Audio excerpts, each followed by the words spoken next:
The situation at Spurs is oh so wrong. It's all part of Phoenix and Levy's gone. A world-class stadium, second-rate team. Spurs are winning nothing under this regime. Together we need to shout, Levy and E-Nick out. Together we need to shout, Levy and E-Nick out. Intense up, filling the coffers to the brim. The football forecast looks so grim. Spurs last cup win in 2008. Unlike a proper investment, it's what true fans hate. Together we need to shout, Levy and E-Nick out. Together we need to shout, Levy and E-Nick out. Intense up, filling their coffers to the brim. The football forecast looks so grim.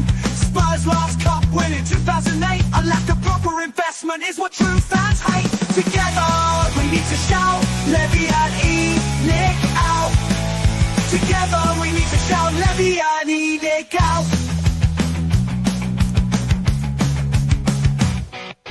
Project Youth, just another Levy feast. Dismantling Spurs history piece by piece. The stadium, just an entertainment hub. No true fan wanted this for our club. Together we need to shout, Levy and E-Nick out. Together we need to shout, Levy and E-Nick out. Legendary Bill Nick would turn in his grave if he knew how the owners now behave.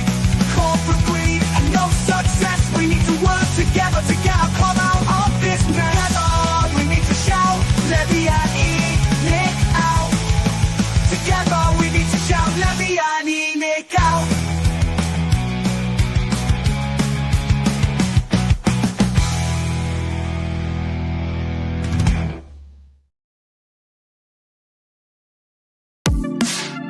The first game we look for, Robbie. Tottenham away. When we got Tottenham away.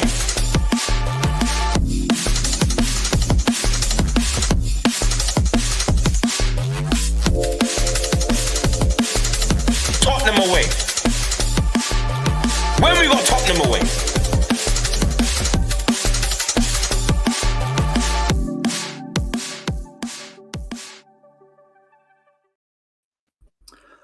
What's happening, everybody? Welcome to Tottenham Away, the best place to be in town if you're a Spurs fan. Post-match analysis day.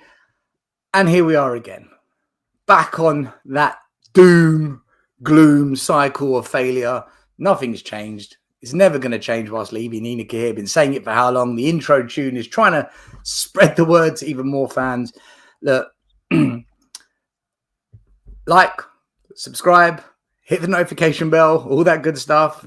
Every channel says it. We do too. It helps the channel. Appreciate you for being here as always. If you've got any comments, put them in the chat. We'll go through as many as we can during the show. If you've got any questions you'd like us to answer, any topics you want us to discuss specifically related to this game and Spurs as a whole, get your super chats in. We will make sure we get those covered too. Otherwise, thanks for being here as always, people. It's difficult being a Spurs fan. It's not great at times. Tonight was one of those nights yet again, in what is becoming one of the worst seasons I can remember ever at Spurs. But look, I'm not here to give you positivity. I'm not here to give you energy. I'm here to say it as it is. And I try and get a panel of people together that are going to be honest. If you like their opinions, great. If you don't, we're not going to lie. We're going to say it as we feel. We're allowed to disagree with each other. You're allowed to disagree with us. We can agree with each other. It is what it is. All I'm going to say is this, and then I'll pass it round. We can all have our say. I was saying for weeks and weeks and weeks on Tottenham away, we're not going to win a trophy this season. We're not going to go to Anfield. This is Anfield.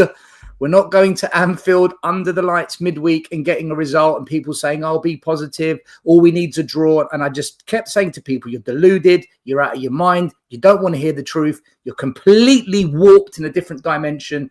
Can't you see how shit we are? Can't you see how bad we play? Can't you see we struggle against Leicesters and Tamworths? And the list goes on and on and on. There's players in this team that shouldn't be at this club. There's experienced players in this club that need to be gone. The signings we've made, big deal. They're not game changers. We were never going to win this game. Yes, you've got to have hope. Yes, you've got to believe. Those 6,000, 7,000, 8,000 travelling fans who went up there, I feel sorry for them, but they're deluded, man. I feel sorry for them, but it's delusional to think we were going to win tonight. Anfield, man. You've got to be a top team to go up there and get something. We are nowhere near that level. I knew this was going to happen tonight. And I was saying on Monday night show, as soon as we walk out on the pitch and it begins, walk on, our players, when you walk through we absolutely shat ourselves tonight. And I said this would happen because this is what this team's about. This is what this manager's about. This is what this chairman is about. The recruitment's about. And then when you add Anfield on top of it, reality check. Am I happy we lost tonight? No, man, I'm not. I want Spurs to win trophies, which is why I'm leaving ENIC out. We're winning nothing under these owners. Nothing. But there you go, people, man. I'm not surprised one bit. And if people are upset and disappointed tonight, sorry, man, but you put things on a pedestal that don't exist. This is the reality. We got whooped tonight. Whooped. We didn't even lay a glove on them. We'll get into it. We weren't even there. It was like a slow, painful death. It was like torture, man. It was... Anyway, this is sadly what I said would happen. And anyone that thinks we're doing anything this season, I don't know what planet you live on, is what it is. Michael, that was a tough one to watch, man. Were we even in that game? Was there even any hope for you tonight? I mean, where are you at with it, bro? And how are you as well, Michael? How are you? Yeah, you know, in life, everything great. I am visiting London to watch us play in live, right? In a month. So, you know, that's great. You want honesty, Steph? This is one fucking quality apple, right? It's delicious. I got to say, right? Got apple as well, mate. Got one as well. Yeah, big up, mate. Big up the apples. No, but you know, like on a serious note, right? You know, I had Well, it's quite the same thing, isn't it? Yeah, I would prefer representing Chit King, original Chit King, massive. To be fair, I would prefer a chicken wing than an apple, right? But yeah, you know, on a serious note, right? On a serious note, I had no hopes before today. I knew we were getting slapped, right? But as I said in the background before we started the show, maybe it's like a youthful naivety in me, or like, you know, I'm not scarred enough by this club, right? Although I ask myself how, because like I've had plenty of occasions to be scarred already, right? But I watched this team play, right? And I just before this game started, I couldn't like completely kill off the hope that I had in me, right? I couldn't just suppress it completely, right? As to just watch this game numb, right? So yes, I am completely like gutted that we lost today, right? I'm not surprised. I expected exactly this to happen. What happened today, I expected this to happen, right? I am gutted we lost, and I had a bit of hope, right? Especially because like Arsenal got knocked out, and I was hoping that maybe somehow if we shithouse, you know, something out of Anfield, right, and maybe win on pens or something stupid like that, right? Although I don't know how are we supposed to win on pens with Salah and other guys on the opposition team, right? But let's not digress, right? It's I had hope, right, that if you get to a final, maybe we can fight with Newcastle for that trophy, right? But we get finals, Michael. Of course, right? I'm talking about the for the game, right? And unfortunately, you know, you watch this team play, and I think you put it brilliantly, right? I think sometimes when you have like hope in you when you watch the game, and you just get sucker punched, right? And someone just punches you, right? And you are knocked out, and you know you lose all hope instantaneously. It hurts for a bit, but then you are over it, right? Unfortunately, today was like a slow roast, right? I felt like I was getting like cooked over the you know the tribal fire, right?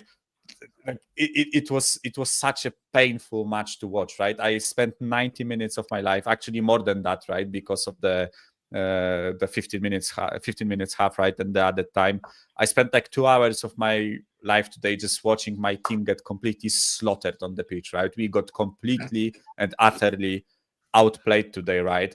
And I said to the boys before we started the show, right? They put 10 goals past us in 2 matches, right? 10 goals, right? Like in 3 matches, I guess, if you count the first leg, right? So it's more than 3 a game, right? And we still have to go to their place in the league, right? So I wouldn't be surprised if this season ends with Liverpool scoring 15 goals past us, right? The way it goes, it's like such a let me place Let to me be, move it on. right? Yeah, Let me yeah, move it on. yeah. I just want to get everyone's quick. Sorry. No, it's all right. It's all right. I can tell you need therapy, Michael. I know. I feel for you. Quick couple of super chats. Let me just quickly read them. Tony says, "How the fuck can you clap the team after that shit show? 3 defensive midfielders, but still wide open. Sack now." Tony, been saying it for months, brother. And Ian says, even with our injuries, any other manager does better with these players. How can you have young players and no coach? Ian, I'm fed up of repeating myself and then watching it play out and then everyone going, oh, what just happened? I don't know what more I can bring to the table. Dan, you're right. What's wrong with this fan base? Like, That's right. This, we're gonna win trophies. Oh, we can get a draw up there. On Monday, the amount of people that telling me 2-2, 1-1, we can do it, and I sat here going, we are going to fucking get done over. What are we looking at here? Right? Look, I went in for this saying a 1-1. I'll come to you, mate. And it was more out of it would have just, do you know what? To win this 1-1 for me would have been a very Tottenham thing to do. And what I mean by that is get absolutely just annihilated like we were gonna, and then somehow just score that lucky goal at the end and go through 2-1 and then get absolutely cooked by whoever in the final. That is how I could see this one going. Like give Ange that little bit more time and everyone he's doing great when we wouldn't have even deserved to win the game. But we got what we got. Let me start again. We got what we deserved today. And you know what? I mean, watching that Spurs play, it's got that much class in it, that much skill in it, that much in the manage. I might as well take that up, drink that when I'm going to my next piss up, because I'm more like, you know what I mean? That is Spurs for you. It has got absolutely nothing in it. It is like water. No, there is just nothing. About the only other thing you're going to have with that is a sandwich with nothing in it, and then what? Some ready salty crisps, and that is Spurs all over the way we played today. Shocking. Manager, did he intend us to play defensive at the start and everything? No, I don't think he did. Liverpool made us play that way. The last 2 things I'll say. Same Spurs, different day, different game. I'll leave it at that one. I hear you, Dan. A couple more super chats. A user says the cult out there, enjoy that, have fun. Where the F was our midfield? Tell is probably speaking to his agent now saying, I tell you, I want out. Listen, I don't know what he did when he came on. I don't know what he did. Callum, Stel, can I join? I need a little segment. Callum, brother, right now, I don't want any more than 6 because otherwise it gets chaotic. And the only reason I've got 7 is because I promised TJ during the week that he could come on because he messaged me directly. So otherwise I would. We've got a show on Sunday night after the Aston Villa FA Cup game. If you message me, bro, I'll send you a link. Come on that one, okay? Mari, I remember Spurs going up to Anfield with Conte. We had Ryan Sessegnon, Eric Dyer, Ben Davies, Højbjerg, Skip, and we got a 1-1 draw and took a 1-0 lead. We put up a fight. We put up a performance that we could say, I'm proud. I'm proud that we went there and gave it everything. Mari, what did you witness tonight? It was literally a pummeling. I don't remember Spurs doing anything other than a Bentancur shot that was like an NFL a 3-pointer that went into the upper stands above the away fans. 0. Oh, sorry, and Son hit the crossbar. Sorry, I must. That was it. That was it. Who hit the crossbar? James, you're coming next. Don't worry. Right, hold it in. Wait. The crossbar doesn't count. I just saw on BBC Sport. This is the first time it's in Liverpool. Tottenham had no shots on target in a match for the first time under Ange Postecoglou. And the closest to a shot on target was Sonny hitting the post, but that doesn't count. So this is the first. But I don't want to harp on that point. I want to harp. You just served me a perfect little rant. I'm not going to take too long. What you saw today, right? Because we're going to talk about the players. That midfield is terrible. But it starts from top. I said this a couple of weeks ago, and I'm going to double down again. Leadership on the field, it starts with Ange. It starts with Ange. People are complaining. We didn't see a fight, right? I'm glad you mentioned Conte, right? If Conte was on that sideline, Jose, any good coach, they're literally pulling the players. They said, what is wrong with you guys? You guys are not fighting. You guys have shown no fight. And it starts from Ange. You look at his face, no emotion. People are like, no, he can't be like Fergie. He did what Stel just did. He did exactly what Stel just did. Just this. Yeah. The whole I'm not time. asking you to be like Fergie. I'm actually there's still life in these players. We're trying to 1-0. They come out of halftime. They come out of lifeless. They schooled us from minute 1 to the end of extra time. That's on you, Ange. That's leadership. Well, Ange doesn't play. What more can he do? There is more. That team didn't have no fight. It starts with the manager. Mari, can I quickly say something? Mari, can I quickly just... They understand that there is a coach can teach you tactics, a coach could teach you formations, but also that coach is inspirational. The coach can motivate these players to fight at least. Yes, I disagree. Good enough to win, but and the players, they see you on the sideline, they see you going like this. You're not motivated to fight, especially these players, right? I can understand. You have Virgil van Dijk, a true leader, right? You see him. He's like when we kind of around the 77th minute we were trying to attack. Van Dijk is going like this. Hey guys, keep it together, right? We don't have that on the team. So we're looking to Ange. It starts from you. It starts from you. This club from top to bottom, yes, Enoch, Levy, I love the new song. Leadership suck. The managers' leadership suck. The players' managerial leadership suck. Everything sucks about Spurs. There's absolute. If leadership bit us in the ass, we wouldn't even know what it is. And that's why it drove Conte crazy. Conte left. Jose left. Because it's a disease within the club. And Ange is the worst manager because his leadership sucks. Plain and simple. Right? The players' leadership suck. Right? And the manager is no better. We're looking to you. That's why the team didn't show no fight today. That's why they didn't show no fight today. And then the fans had the nerve to clap. But I'm sorry. I don't want to get us demonetized, but get the F out of here. Go. Don't be clapping. I think they were clapping just to stay warm. It's pretty cold up there. I reckon they're just doing it to stay warm. Mari, you mentioned Conte and Mourinho, right? We went there with Mason in charge and we got a 4-3.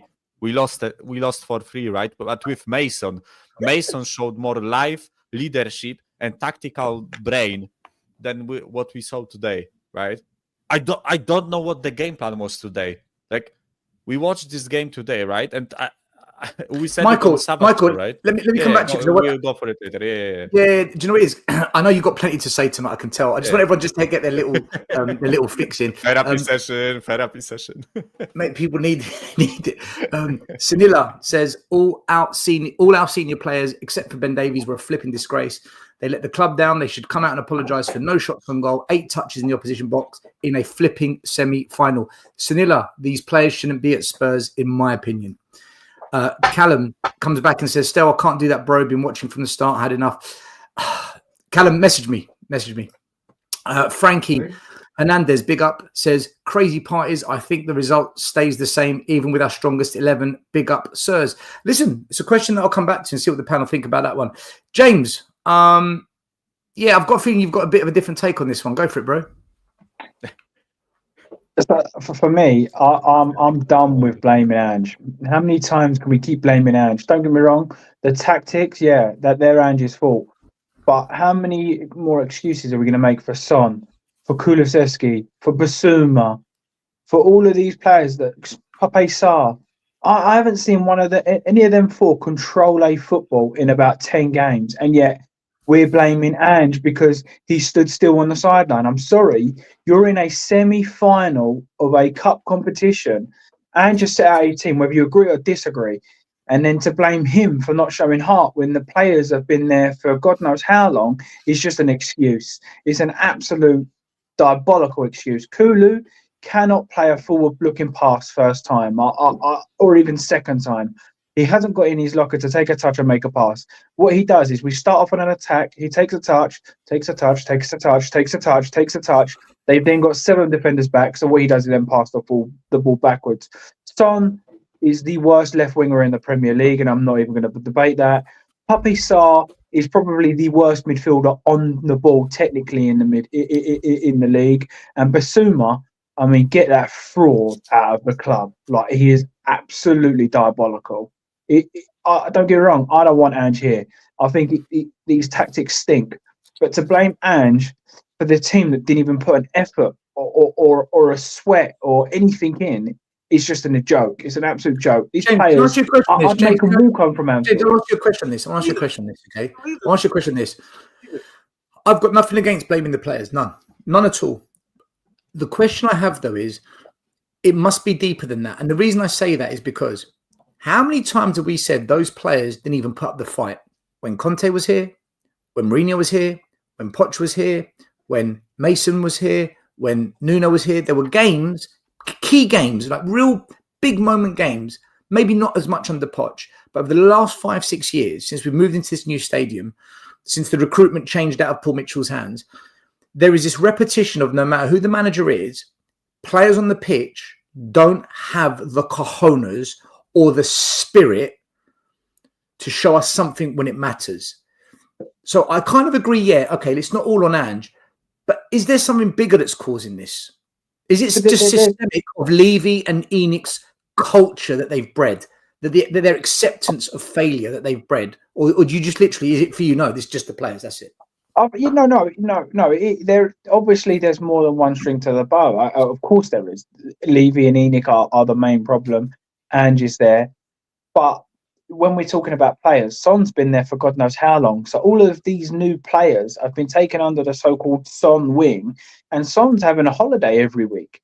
So these players that are underneath him ain't going to go, you know what, yeah, the boss ain't working hard or the captain ain't working hard, but I'm going to work hard. The only ones that are trying to work hard is Spence, who's been frozen out of the club, Bergvall, who's 18, Archie Gray, that's 18, Mikey Moore's trying to put a shift in. So we kind of, it's not a coincidence that the kids are putting in more effort and look better than the senior pros, in my opinion. You can't always blame the manager when you've got people there. I mean, yeah. You, like what Murray said with Van Dijk trying to tell all the players to stay calm, like we're still in this. I've never seen Son do that, ever. Not even against Tamworth, I've never seen him do that. But yet, again, I'm not taking any of the blame away from Ange because Ange needs to go. But we're all going to continuously blame Ange and give the players a free pass. To be fair, Conte did say in his rant, they don't like playing under pressure here. Players, coaches, owners, managers. No one likes the pressure here. Yeah. Got another quick super chat from. I've got a few here quickly. Let me just do it quickly then. A user says, "What was Richie doing? Injured again? I'm tired. He needs to be sold. I think he's getting pointers from Lo Celso. He left some feathers behind."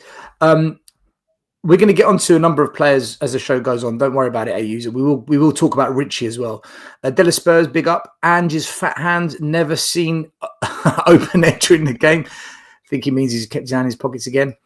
And Callum, I've sent you the link. I'll bring you on just so you can have your chat for a bit, okay? All right. Callum, welcome to the show. I'll come to you in a minute. Let the other speak and I'll come to you in a minute. All right, bro? I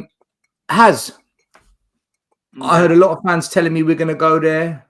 We're going to get a result. all we need is a draw. Still, you're fear-mongering. Still, you're negative. I've been hearing this all season. All season I've been hearing this. And then I end up doing shows 2 weeks later saying, guys, I kind of tried to explain this, but you just don't want to hear it. What is wrong with us? Like, honestly, this is Anfield. This is a stadium, even when they're shit, right? You've got to bring your A game and you've got to be on it when you go there. That it's one of those stadiums. It's like the Bernabeu. Even when they're crap, you better bring your A game, man, because things just drop for these clubs. It's a different vibe. It's a different culture of club. And honestly, so many fans thought, yeah, you wait and see. When we knock them out, I'm going to be here on Tottenham away. I'm here for it. I want to hear what you have to say. Well, I'm lost for words with it, man. Well, it's like we just don't learn. This season, right, it's like we learn nothing. On my ex replying back to me saying we're still going to have a chance to win the Europa League. So, like, it don't surprise me with fans saying that because that's the quantum of our fan base. So, yeah, if you want to check my replies on Twitter, you'll see. But as you got muted, bro. Yuki, you muted my mic. rookie mistake. Oh, sorry. I tried to mute Dan because I can hear him banging jars and cups. Go on. Yeah, sorry.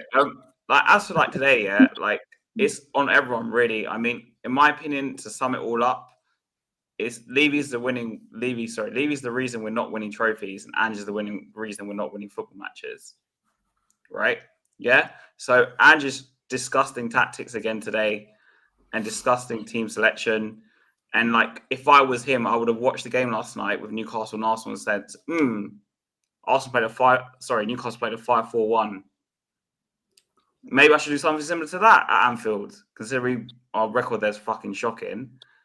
Oh, but no, let's try and do the same disgusting tactics that haven't worked the past 30 fucking games and do it again and get bad again.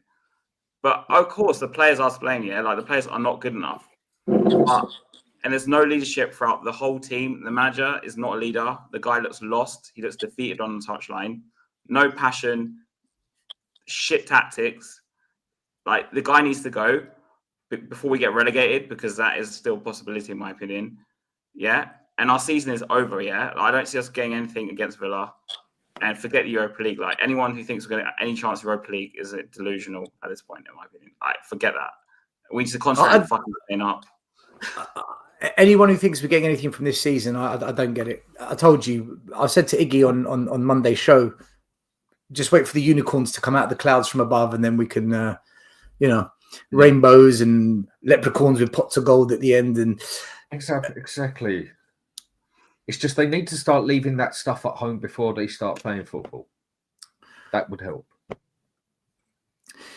Just playing football would be nice. Atratron says the club perfectly fits the saying, the fish rots from the head down. Spot on, mate. Spot on. We are going to have change for Tottenham on Monday's show. Make sure you're here for that one. We're going to have a big Enoch Levy out change Tottenham show on Monday. We're going to speak to Jay, who seems to be the kind of face of it at the moment online and at the protest. So he'll be on and we'll be explaining what's coming next. And hopefully we can properly back those guys and support them at the protest next home game against Man United. TJ, bro, you look vexed.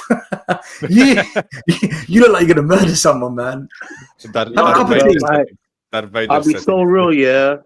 I was this close to not coming on. I don't like coming on the streams to crash your stream, bro, but I'll be so real in it, yeah.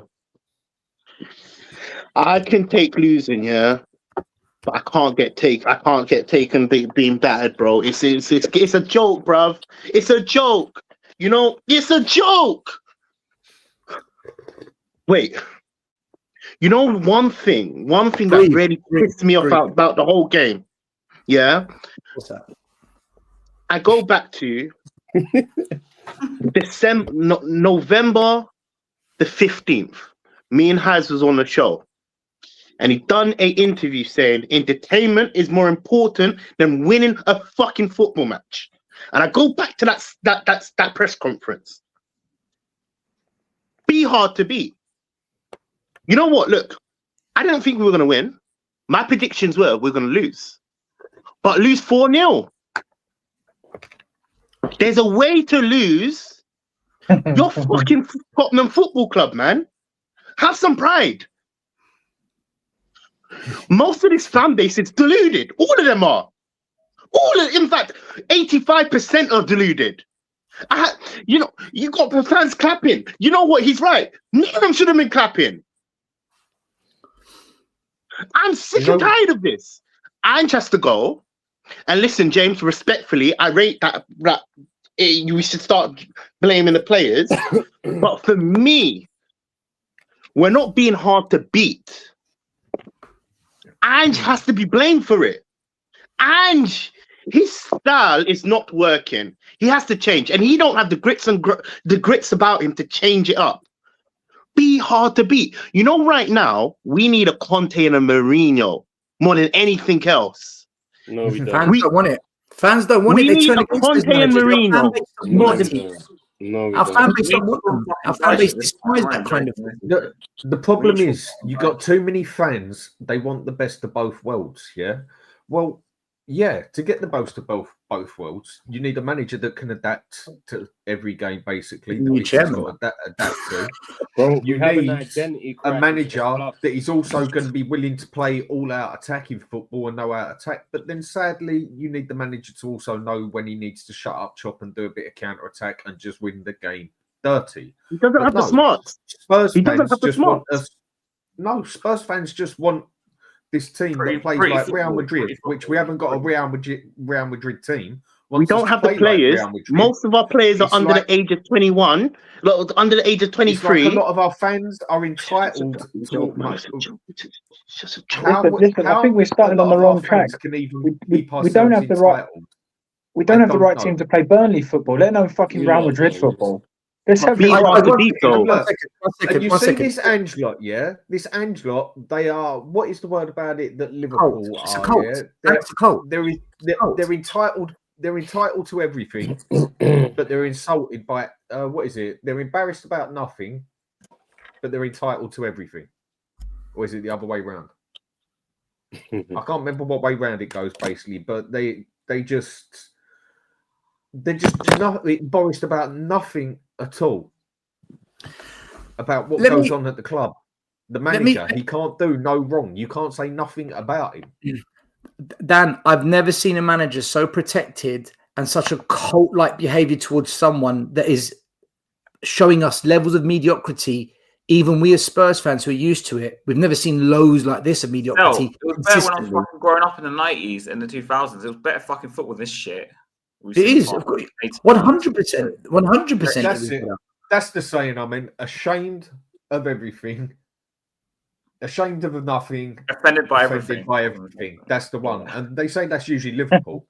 That's us. We are ashamed by nothing because we just blatantly stood up after that fucking game and started clapping. Why can't we be hard to beat? You look. I'm not saying we would win. It's got nothing to do with that, man. It's got nothing to do with. Let me bring Callum in. Callum, you wanted to come on, right? Let's see what you're gonna say, bro. Go on, have your say, Callum. Have your say. Still cool, bro. So I know you're from Enfield and everything else. You're from Oakwood, right? No, I'm from no. Callum, turn your phone sideways. Callum, turn your phone sideways. My bad. Can you see me now? Oh, well done, James. Your body sideways. Normally, landscape kind of opens it. Yeah. Oh, listen. I need to unload. Yeah, sorry, bro. Yeah, go for it. Still, like, I've always told my old man, yeah, listen to Stowe and everything. He's like, nah, he's negative. Bro, no, real talk. Hear me out. I've been working with Tottenham away for the past 2-3 seasons, yeah. And I gotta say, the biggest part of the problem is our fan base, bro. We accept me. Can I swear? Or am I not allowed to swear? You can swear. Yeah, go for it. Go on. Sorry, man. I'm gonna go off this point anyway. No, wait. Sorry, guys. We fucking accept mediocrity every season, bro. Yep. Every season, and it gets pulled back to us. Like, nah, next season we do this. Next season we do this. Bro, are we not fed up of being a laughing stock of the Premier League teams? I'm not talking about the top 6. I'm talking about the 20 Premier League teams. Every season is the same thing. And then you get people still, I listen to you more than anyone because I respect you, bro. People don't listen to you. They think you're being like You know what I'm saying? They think Callum's it's part of my against the cult. club I've and got a everything, cult as well. I've No, got one. fuck that. No, fuck Oh, that. I'm joking. I'm No, joking. fuck that. Because it's been happening for too long now. We made the biggest mistake I agree with you, ever Callum. I agree. Hold on. We made the biggest mistake ever in sacking Poch, not backing him 100%. for a whole Thank transfer you. window. Yeah, I'm going back a little bit. And No, not backing thank him. you. Look, I'm gonna let you carry on. Thank you. But You what- hit the nail on the head. But Biggest mistake what ever. I'm trying to say is, yeah, I'm not gonna call out no channel because it's not my channel. I'm not gonna disrespect it. But there's don't do certain that. channels, there's certain channels that can't call out what we've seen for 20 plus years. How? I don't want to say it, but how are channels not calling it out? It's not Levy's fault. He's done all right business-wise. It's Fuck because off. I'm not a business fan, bro. I've been supporting Tottenham since 2002, like from proper, like, do you know what I mean? yeah, but some of It's them, they are businessmen. That is the problem. No, Some but of them like, will only bro, go with and say the regards to the nice stuff club, and that, so with they get what they get. Spursy, fucking. I remember when the lasagna thing of West Ham, like, it just sums us up as a club. And Harry Kane's left now. I said it to my cousin a few years ago and everything. I said, watch when Harry Kane leaves. He's like, nah, he'll be all right. Solanke's shit. Johnson's shit. Who's the other brother? There's one more brother. Son, We what got about Son? All of them are shit. What about All of them are Son? shit. I'm not gonna say Son shit because Son he's done stuff for over 5 years. You can't say He's Son shit now, though. No, but He's what shit about now? What about now? He's shit now, but that's what Let's he's called.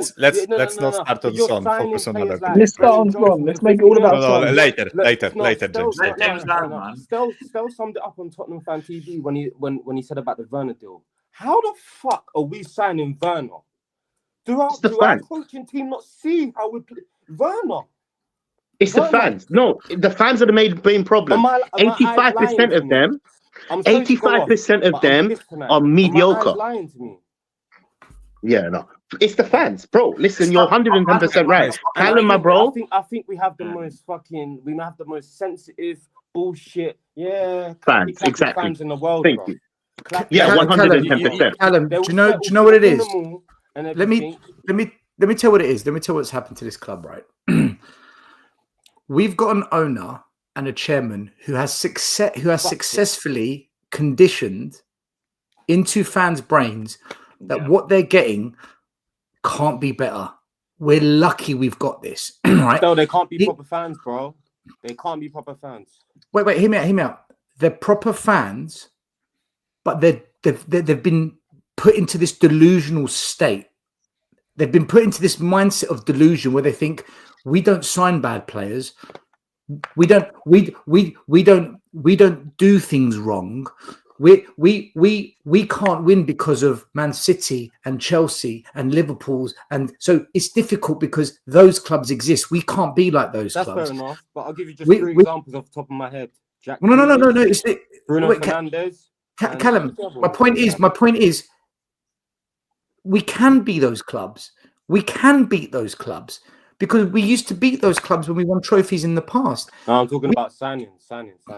Yeah, we can make good signings. We might not make elite signings. What the point I'm trying to make is this: Levy and Enoch have successfully brainwashed the fan base into thinking you've got it good.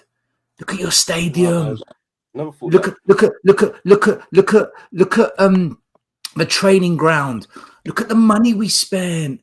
But when you break it down and you see how the money's spent, you look at the wage structure, you look at the way managers aren't properly backed, you listen to the way managers sound like puppets, not authentic, genuine people, right? The fan base has been brainwashed. And anyone who dares speak on it and say, no, do you know what? That's why I don't buy this. I don't buy this. Getting left back abuse to your work and everything. I remember the video. Callum, it's not just me, bro. It's not just me. Anyone who speaks up, whether it's a Sava, Callum, hear me out, bro. Hear me out. Go on. Whether it's a Sava, a box office, Maz, has on Twitter. If you dare challenge this brainwashed fan base, you are labelled with every toxic name under the sun. But yet, come into season, you're proven right. Hold on, but he was saying that stuff. Yeah. And this is why I blame the fans. This is why I started 2 years ago saying I blame the fans because you are accepting this now. If you can't see after all these years what they're doing to you, then you have got to take. Then I blame you. 100%, You know, 100%. I don't blame fans No, for the can I loss say- tonight. I don't blame fans for the loss tonight. I don't blame fans for the performance of the players tonight, and I don't blame fans for the signings. What I blame fans for is this: there's a protest on Sunday. There's a big protest on Sunday. If you're not there and you don't voice your opinion, don't you ever moan about You can't failure say it like again. that still, Don't you bro. ever moan failure. You can't say it like that. People live out of London. Why not? Do you know what I'm saying? No. People live out of London. Callum, those that can go, bro. Those that can go Okay, realistically, okay, yeah. I feel you. Yeah, There's like, there's I'm 60 not going to travel, right? Yeah, Michael, you're the problem. Sorry. There's 62,000. Sorry, guys, No, right? as in I live like 20 minutes past London. Callum, there's 62,000 people that go to the game on a match day, right? Yeah. But like half of them don't have an asshole. Yeah, but mate, I live southeast London. Yeah, it takes me 3 hour and a half to get up there from southeast London. Get onto the tube line, get onto North Line, and then get down there. It takes me hour and a half. But it's not even about organising the protest. It's like you still got fans in our fan base here that are still settle for mediocrity. Not even mediocrity. Just some. Just most of our fan base, I think. But Okay, most guys, of them. Guys, can I tell you something, right? Because it just dawned on me, right? Because like Callum was saying that the fans and TJ was saying that, and listen, this is generally the message, right? That we try to say here, right? That fans accept mediocrity, right? What we are seeing right now is not even that. It's not even mediocrity. It's just fucking shit, right? Even those fans that accept mediocrity, they should be appalled by this, right? Because we are getting slapped left, right, and center, right? We are losing 13 games in 23 matches in the league, right? We are getting face fucked by Liverpool at Anfield, right? Like, sorry, but how else? Like I can't use the R word, right? Because they will get demonetized and whatever, right? But this was basically that, right? Let's be honest with ourselves. Like we had 5 shots, none on goal, right? It should have been fucking 6-0 or 7-0, right? Right. Let's be honest about it. It's like it's not even mediocrity, right? Mediocrity would be going there and losing 3-1, right? And having like 10 shots and 2 on target or something like that. This is mediocre, right? It's not even mediocrity, guys. It's not even mediocrity. Yeah, that's The problem is that there's sympathy for everybody. For me, going back to him again. No, you can't blame Son because what he did 5 years ago. Hugo Lloris. No, you can't blame Hugo Lloris because he was good 4 or 5 years ago. No, you can't blame him because. But like Basuma, but 4 years ago he was good at Brighton. You can't blame Kulu. No, you can't. You can't blame Kulu because he's a right winger. No, he's a centre mid. No, he's a cam. No, he's a striker. Well, he's played everywhere for us now, and he's been shitting all of them. So it's continuously sympathy for players are going. But yeah, they were good though, weren't they? Like Romero had a good first season. Yeah, but he's still world class. In order for us to improve, wait, you said something so important. You said something key. In order for us to improve, the standard has to change. No, but the standard has to change. We have to accept that it's shit and say, cool, it's shit. Levy, Enoch, they need to go. And one thing that you said about the protest, yeah, I went to a protest, and this is why I can't lie to you. I don't go to protests anymore. I voiced my opinion on YouTube, but I will never. Well, okay, cool. In fact, you know what? Change my mind. I'll go to that Man United protest. I haven't been at that new stadium since that stadium was built because I'm priced out. I don't even have a season ticket. But bro, I went to a protest. There was only 60 fans, including myself there. How can we actually make change if there's only 60 people? When we pulled out of the Super We're a League, laughing stock. God forbid Levy would have pulled out first. We don't have the bottle. We're a little You club, know, and the protest I went to, we're a little club. You know, the worst thing is, yeah, the protest I went to, I went to a big protest, and this protest was about a massive change. It was when we were going to go to the Super League, Sky Sports. Up the road at Arsenal, they flooded the Emirates. Over 20,000-30,000 fans stepped out. Up the road over there, they flooded that stadium. Why is it that Tottenham, the fans, can't make it? You know, the fans are just a big problem. We were talking last show about fans. Bro, I went in some big. It's about attendance, my guy, bro. I think it's about how we think as a fan base altogether, fam. We just settle But the for problem is all mediocrity the big all the time. influencers. All I'm the gonna tell them time. all the big influencers, right? Okay, Stell's a big influencer, Sava is a big influencer, but we're That's what we labeled are. as certain things, yeah. Yeah. The bigger ones, I'll hate to say it, like the bigger ones, they won't call out these problems. Yeah, and I got a They problem will with not them. judge. I have a problem with them personally because, like, what you want to? I don't. Yes, Guys, hold on. yeah, Let's. I don't wanna Do you go know what? into too Listen. much. Let me bring it back onto the game, right? Let me bring it back to the game because I can see what we're going to end up doing is we're going to start ranting about everyone and anyone, and in the end, and I just listen. I just want to be careful with this, and I'll tell you why. Because I've got change for Tottenham coming on Monday, and if there's any chance of trying to bring channels together, last thing I need So to I do. just say honestly, I got love for you, bro. You're the proper Tottenham guy doing it for me, bro. I love you too, man. Big up, big What up. about me?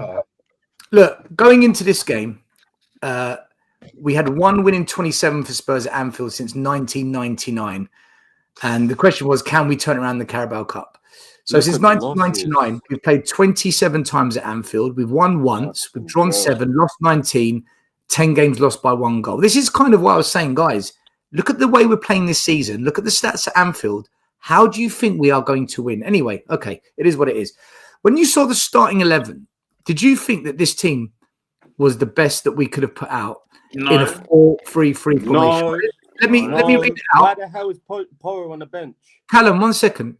Let me read this out. Let me read this out, and then we can go through it. So he started with Kingsky in goal. He put Gray at right back. Danzo, the new boy, started centre back with Ben Davies, and Spence went to left back. He went with a midfield 3 of Bentancur, Bissouma, and Sarr. And the front 3 were Kulu in the attacking forward right, Richarlison as striker, and Son as the left forward. On the bench, we had Brandon Austin. Porro, the right back, was on the bench. Regley on the left back was on the bench. Bergvall, the midfielder, was on the bench. And then it was a bunch of kids. Ajayi, Casanova, Ulusesi, and more. And the new boy, Tell, who we just brought in on loan from Bayern Munich, he was also on the bench. Now, let me go around. Let me start with you, Michael. We'll go around. Otherwise, it's going to be a shit show. There's a lot going on here. Michael, would you have done anything different in terms of team selection and in terms of formation? We went with a 4-3-3. Listen, I kind of like I understand the team selection to a certain point, right? If the game plan was right. I think the team selection was supposed to be going like ultra defensive, right? Because let's be honest about it, like I don't understand why he would choose Archie Gray over Pedro Porro right back unless he wanted a more defensive option, right? Because we know that Pedro Porro is not the best defensive fullback. And with the midfield, right, it looked as if he wanted to park the bus, right? The issue I had with the game was that you field this team like we had today, right? And you don't take on a proper plan to try to tackle Liverpool with it, right? We didn't park the bus, and we had the team to park the bus, right? So it looked as if we tried, right? But we couldn't do it, right? We just aren't used to playing like that, right? So even though we had 3 defensive midfielders, we had a flat back 4, right? And we still got cut open repeatedly, right? And because of the 3 defensive mids that we had, we couldn't even take the ball from the defense to the forward line if we ever got a chance to, right? Listen, it's coupled with like bad performances from plenty of players, which I am sure we will talk about some of them, right? Like I want to point out like Richarlison, Bissouma, Bentancur, fucking hell. Like what did my eyes witness, right, in that first half? But we will talk about it later, right? But what I would have done, even though, like, I would either choose this team like he did, right? But actually park the bus, like actually try to shithouse something, right? Or if we did what we did, which was like this half-ass mid-press, whatever the hell was it supposed to be, right? And they still took the ball off us and pinned us back in, right? I would rather have Bergvall instead of one of the midfielders and actually have someone who is capable of receiving the ball, turning around and spraying a pass to the winger or the striker, right? Because we had no connection between the midfield and the forward line, which basically meant we got boxed in and we couldn't even get out even if we took the ball off them, right? And we took the ball like on a couple of occasions in the first half. in the midfield, right? And we just had no creativity and no like responsibility in the midfield, right? I watched those players passing, like midfielders passing the ball between each other, right? Because none of them wanted to take it on their shoulders to actually do something with the game, right? So again, I say I would pick this team like he did, but with a different approach, or change the midfield and put in either Kulusevski or Bergwall in the midfield. And if it's Bergwall in the midfield, then I would stay with Kulusevski outright, or I would put Kulusevski in the midfield and put Tel, the guy we just bought in, on the right wing, right? This is what I would have done. Can I go? Because I'm going to shoot. Can I go? Yeah, get James, go. You go. So for me, I mean, it's me and you've been talking for a little while, so, and I told you 2 years ago that we have a championship front three, and we've had about 6 transfer windows, and we've still got a championship front three. So if you're going to play, I mean, my opinion, if you're going to play a low block and 3 CDMs in a team, you at least need pace up front to beat. Did we play with 3 CDMs? Is Bentancur a CDM? Is he? Well, no, but I'm just saying in this game we didn't leave the edge of our box, did we? Really. So in that respect, if you are going to play sort of 3 defensive midfielders or play them deeper than normal, you then at least need pace up front. And even if you're going to play 3 defensive midfielders, Basuma and Sarr have got to be the worst 2 midfielders I've seen actually on the ball. Like the amount of times Basuma gave the ball away, it wasn't the first goal because he gave it away. Yeah. Like literally turned it, gave the ball away, they scored. Puppy Sarr, I don't know what he brings to this team other than legs. I think he's so fit. Don't get me wrong, the guy could run a marathon, but actually technically footbally brained, he's brain dead. He hasn't got no football ability. So for me, I blame all of this on Ange's tactics, the way we play, the way he sets up. But I say we've got a championship front three and we're fighting relegation battle, so I'm not far off. Do you know what I mean? Like, we've got these players that can't keep a ball. We had no possession. It makes sense.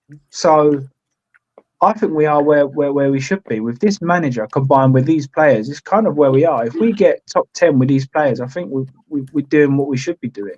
I think that would be a miracle at this point. I agree. That's what I'm saying. But even a different manager, we're going to need a manager to overperform, like what Poch did. You're going to need a manager to overperform to ever be near the top of the table. Saying, bro. Put him with a different team. Where was we? Put him with a 5 team years like ago? Palace. Like, Palace would be getting relegated. What's that? Put him with a team like Palace, Wolves, Bournemouth. Yeah, I agree. Bournemouth, stuff like that. They would be in bottom of relegation. I agree. Because of his tactics. I completely agree. For God knows how long. This all comes down to the tactics at the end of the day. The players, they deserve their bollocking. I keep it a beam with you. I don't think you can put it all on Ange. Okay, then let me put it to you like this. I'm Ange out. Hang on. Fine. But boys, I'm going to shoot. I'm up at 5. I'm going to shoot. I'm up at 5. James, look after yourself. Thanks for coming on, brother. Take care, boys. See you later, bro. He's had 20 months at this club now, yeah? Yeah. What changes he had in that team that he shouldn't have been able to sort out and get the players playing his way within the first 12 months? We're now talking 20 months. And half those players still don't look like they either like or have got a clue on how to play Angie's way. They're all thumping about and everything. You can tell they're not liking it, and then all of a sudden it works for a game or two, and majority of the time it don't work. But does Ange change for the players he's got? I agree with you, bro. I agree with you. But like, it's down to the manager to adapt to the tactics to what work with the players. You've got to take Son in his prime and Harry Kane out of the equation, bro. I agree with you. I didn't mention him. But like, who's he got now? Solanke. What's he gonna do with him? He never had Kane. He never had Kane. You know, that's what he never had Kane. That's what I'm saying. So you've gone from Conte and Mourinho having Kane, so then he's got shit up front. But he had crap. We had crap defenders on the Jose and Conte anyway. Kane and then man scoring, okay, Callum. See, I've got a problem. Here. When we beat Man, we'd still be in 10th.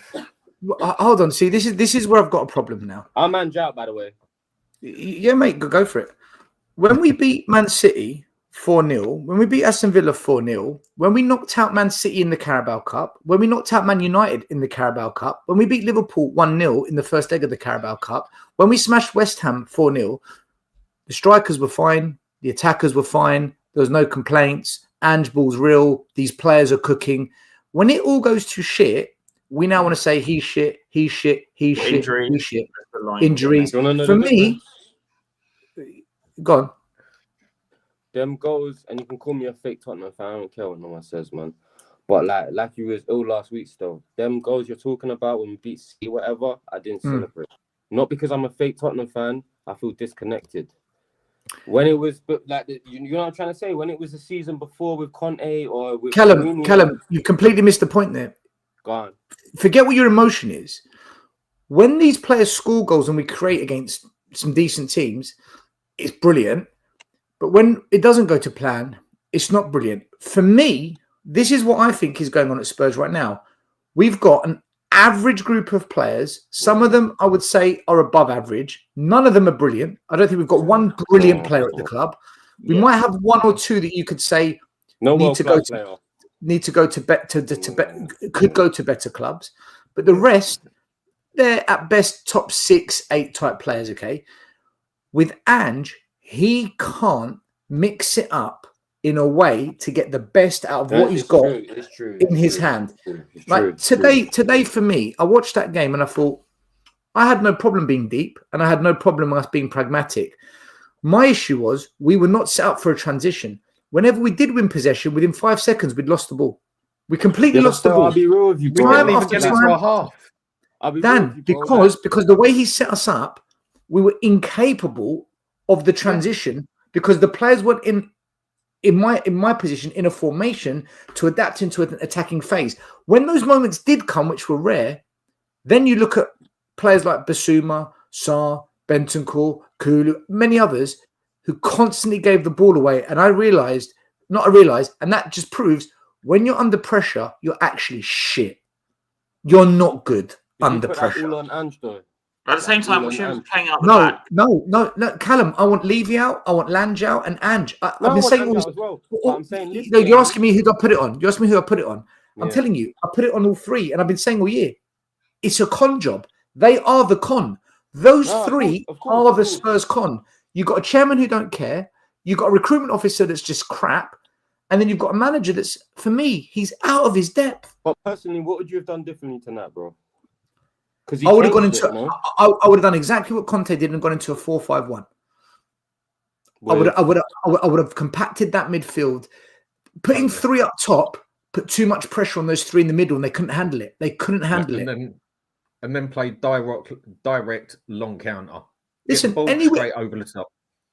Any which way, shit out of the way, man. Listen, any which way you look at it, when the whistle blew for the game to start, it was advantage Tottenham. It was advantage Tottenham. We were 1-0 up. They had to win it, not us. Yeah, it'll be hard to beat. Be hard to beat. It was so easy. It was so easy.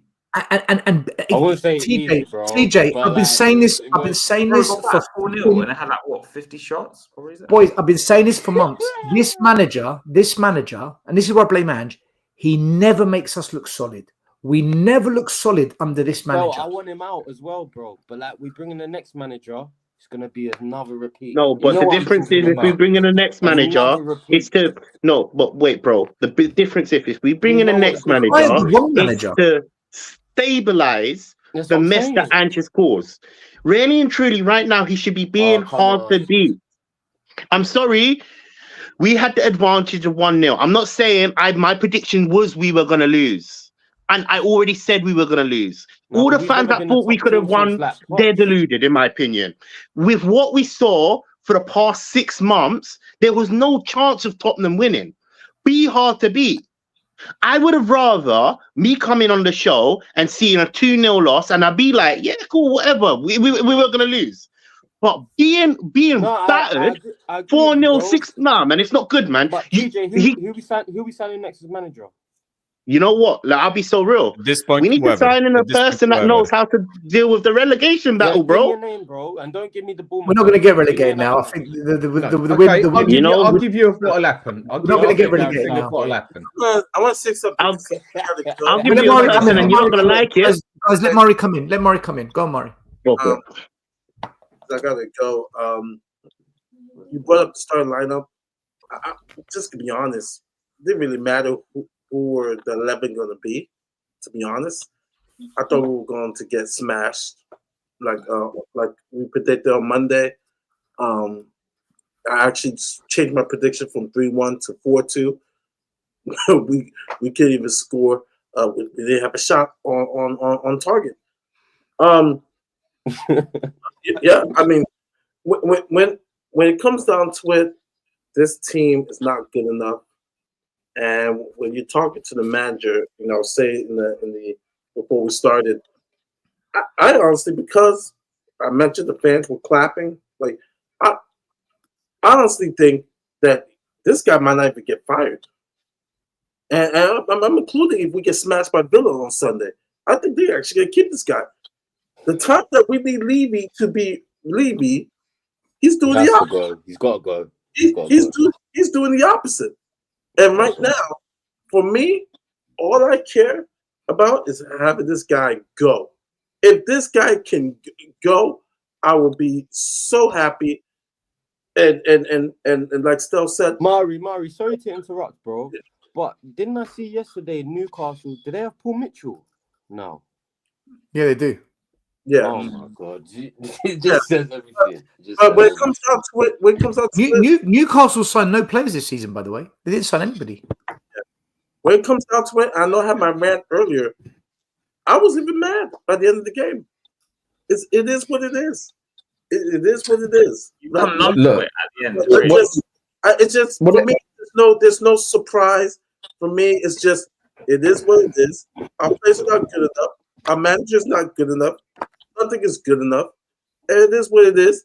I'm just waiting on Levy to be Levy and get rid of this guy and maybe salvage something in regard, something, But I would believe that's going to happen.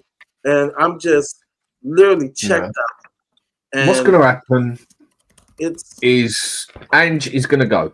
He's going to go, and I still think he's gone by the end of February. This was his last card. I don't think they're going to stick with him. I think he's going to be gone by the end of February still. And either way, if he goes, who do we bring in? I think we start focusing on who we bring in for the next season. Let Ryan Mason come in or let Gareth Southgate come in. They are not. You know what? Let me finish. Let me finish. Why? Guys, let him finish. Boys, listen, can we stop 1 minute? 1 minute. Can we just stop interrupting each other? Because when there's otherwise, I'm going to reduce the number of people on the show. Because what happens is no one gets to have their say. So, Dan, finish what you're saying, bro. Ryan Mason has got a better record than Ange. The other thing is with Ryan Mason, he would do that one main thing, and that is not use those stupid dickhead inverted wingers and sit on the highway line. There you could say is 25% of our problem sorted. He's better than Ange. The reason I would not say no to Southgate for 6 months, 4 months left of the season, isn't it? Yeah, is because he's worked with young players a lot, and he's actually very good with them. Okay, he weren't good at the England squad, whatever, but England under 21s and all that, he is actually good around young players, and we've got a lot of young players. Plus, his style of play suits these players more. Yes, it might be boring. Yes, it might be pragmatic, but I bet you we'll be scrimping and scraping a lot more 1-0, 2-1 wins instead of getting fucking banged up 3-0, 4-1, 3-0, and then winning 4-0, 4-0. He'd get stability out of us. And then from there, that would be better than Ange. I mean, do you know what? Stuff it. Go and employ Stell or Mario or Mike or me. We'd do a better job than Ange. He is that poor of a manager. You can only play with the cards you got when you're playing poker. I don't know. Do you play poker? It's the same question I ask everyone. Poker, yeah. Do you? Yeah, I played it before, yeah. Nah, You can play it with you can play it with all the tactics you want. You can play it with all the tactics you want, and the tactics work.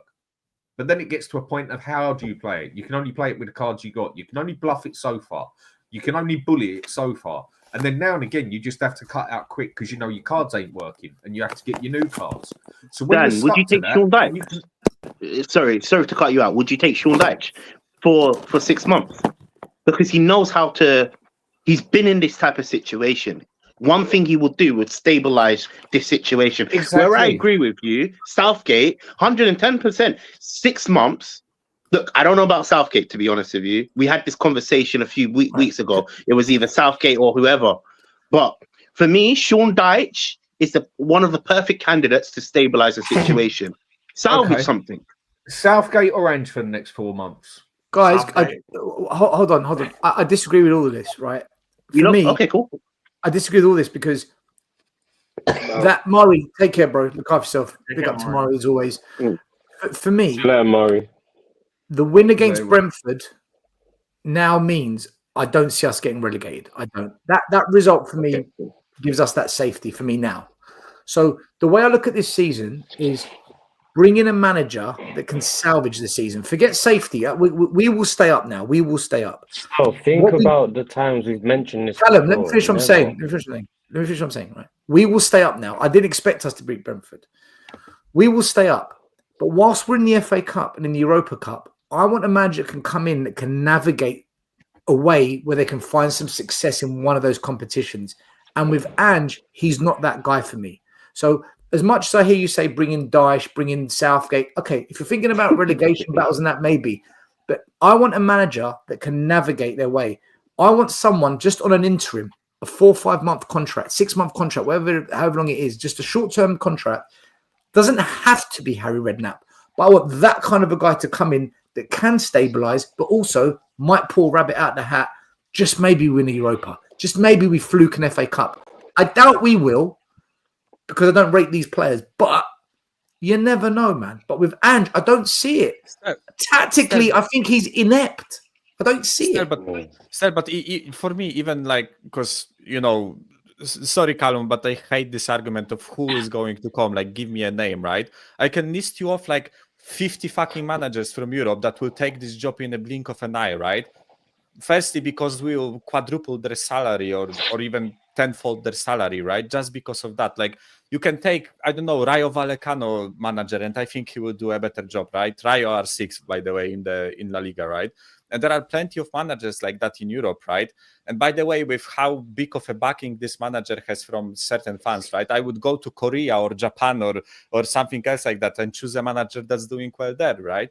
What's the difference? I just think at this point, with those tactics, it's too far gone, right? I think even though like players come out and say, oh, we believe in him, whatever, right? Deep down inside, they know that those tactics are shit, right? And you can see them not playing those tactics up to the best of their ability, right? I just feel like something needs to change right now, right? Because we are just spiraling down into this like this, I don't know even how to call it, this like weird state, right? Where yes, I think we are too good to go down, right? And listen, hopefully it doesn't bite me on the ass, right? After I said that, but as said, right, especially after that Brentford win, right? Let's be honest about it. We need like 3 wins, and there is no chance in hell Ipswich, Leicester, and Michael, I think you got me wrong, bro. I wasn't saying keep Ange. It's just that who do we bring in after that? I'm all for getting a new manager. Yeah, who we going to next? And then we put the blame on him with Levy again, and we go around in a circle. Yeah, but what are we supposed to have no manager? Like, we have to have a manager, right? We got to move on, but yeah. So you get my point, right? I watch us play this season, right? And I just think it's too far gone with Ange, right? I just think there is nothing this guy can come up with, right? We have 18 months of sample size where I cannot accept this club rotting like it is right now, right? Yeah, but I cannot accept this club rotting like the way it is right now, right? This club is rotting under him, right? Like, look at this from this side, right? If we finish this season 14th or something like that, right? Who says Kulusevski doesn't leave, or Porro, or Van de Ven, or Romero, or all of them actually, right? Because like, what keeps them here, right? And when they leave, right? First of all, do you trust this like bum of a director of football that we have, right? This but who reject, works with right? Levy then? Yeah, you know what I mean? This is my point, Callum, right? If we continue to rot like we are right now, right, and we lose our good players, this like anomaly that we are witnessing right now, because let's be honest about it, right? This state that we are in right now, even though we aren't a club that's winning stuff, right? We aren't a club that's sitting in a lower half of the table for most of the season, right? So this anomaly that we witness right now will be a reality for next seasons, right? If we lose our best players. Let's be honest about it, right? I don't want this club to become like a laugh. It's already a laughing stock. We are it already, Michael. We're past the point. That will become more of a laughing stock. So Michael, if you had your choice, who would you bring in, bro? If you had your choice, realistically, who would you bring in? honestly, like I would We have do this to look every through show, the man. league, We do right? this every Yeah, show. We do this every Stuttgart show. manager, I Mainz think- manager, Wolfsburg manager, like Rayo Vallecano, Mallorca, Girona, Osasuna, right? Are you telling me those guys aren't coming? They are doing well in their leagues, right? But they earn 10% of what Ange is on, right? And What, under Levy? why not? Like, but again, we come back to the same And argument, Ange's right? on cheap wages for a are we manager. supposed? Yeah, but are we supposed to like have no manager, right? Because for me, Ange deserves sacking for 3 months already, right, or more. Yeah, no, of course right? not. Of Yeah, course so, not. so you get my point, right? He deserves sacking. We should sack him and we should hire a new manager, right? And unfortunately, whoever this manager is, right? I know that they won't win under Ange, right? But win trophies, right? But my point right now is not winning trophies. My point right now is trying to fight for fucking top half of the table, right? No, yeah, Like, I I know understand. we are It's far just away that from we've been it, right? so But many you get my avenues, point, Conte, right? Mourinho, do you know what I mean? Like, We so many need different a avenues. manager. Yeah, but you know what though? If Conte and Mourinho were showing this kind of love from the fans and the board, we would have freaking won a trophy. If they were showing this kind of commitment and care, we would have. Listen, fuck if Conte comes to Spurs for 2-3 years and then blows it up at the end. He would have won a trophy in the process. Yeah, 100%. Iggy said this to me today in the group chat. I'm like, Iggy, 100%. spot on. Or Maz, one of them said it. I'm like, spot on. Let me come to Haz because I know he's got to go. Haz, sorry, man. I know you wanted to leave about 5 minutes ago. I have a few names. I mean, you could put in someone like Benitez for 6 months and then go get someone like Irrelevant. There we go. There we go. Yeah, there's your answer. But as for like today's game, yeah, I would have played a 5-4-1 or similar to what Newcastle did against Arsenal, or 5-3-2, 5-4-1, whatever you want to do with it, really. And I would have played like Porro or Reguilon on one of the sides, Spence on one of the other sides, and sort of try to play a back three with like Gray. I have one question, right? Who would you put in centre backs? Because I understand why you said that, right? But I don't think we have enough like bodies to play three at the back, right? Which is why I would go with what Stel said and play a 4-5-1, right? Just leave Son up top and just pack in the midfield, right? Because we completely lost the midfield battle today. So I would just go with like a 4-4-2 or a 4-5-1 instead of a 5-4-1, right? Because we have Danso and Davies, and who else, right? Who else do you put there? Because like Dorrington is out on loan, Phillips is on loan, right? Romero van de Ven injured, so we don't really have like a body to put there, right? Unless you want to play like Bissouma as a centre back. Spence or Gray there, I don't know. Yeah, or like that, all right? 5 defenders he had, and then played like similar midfield what he had with Kulusevski, with Richarlison or something like that, or with Son, or just. Why did he start Richarlison? That was my question. Why did he start Richarlison? I think because we sent Lancashire out on loan. Solanke's injured, and it was either him or Tell. And Tell, let's be honest, Tell's done nothing at Bayern Munich for a whole season. Tell's done nothing at Bayern Munich. What's Richarlison done for us? I would have still started him. I'd have still started him over Richarlison. Yeah, thank you. That one. By the way, can we talk about it? Can we talk about Richarlison, please? Let's get on to it, but can we let Haz finish what he's going to say? Yeah, he wanted to go. For me, in my opinion, we need to like do a short-term thing for 6 months, 4 months, whatever, and then in the summer just reassess, because we're at this point where the season's basically over, and in order to salvage something, you need someone. That's why I said Benitez, someone said Mancini in the chat, someone like that to come in for 6 months. I know there was rumors of Allegri even as well, but just someone like that just for 6 months, and then go get someone else in the summer. That's what I would do. Don't disagree, mate. Don't disagree. Yeah, I think someone ought to take care, mate. Haz, big up. Thanks for coming as always. Make sure you subscribe to Hasper TV. Yeah, send me the link, yeah? We're streaming tomorrow, yeah? Yeah. I'll send you. What about this afterwards, you two? Oh, yeah, sorry, man. Just have a point of chat. We've got a couple of super chats I want to go through because I'm behind. Let's see how we are. Where was the last one? Right, we've got Christian, who says, has Gray even looked good defensively as a fullback? He also left out our best pressing mid who can actually play a pass, make it make sense. Listen, this Archie Gray thing's a very controversial subject, but definitely one that we will have on Monday. I promise you that. Soulboy says, Stel, how can any of your panel not be hurting? Tinai and Harlem, I think you spelled them wrong, are the only ones hurting. Look, personally, Soulboy, I feel nothing for this club.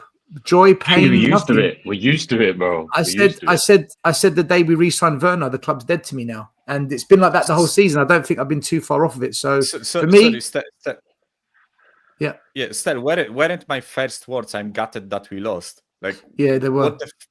What the fuck is that about, right? I am completely gutted that we lost. Like, I don't know. it's.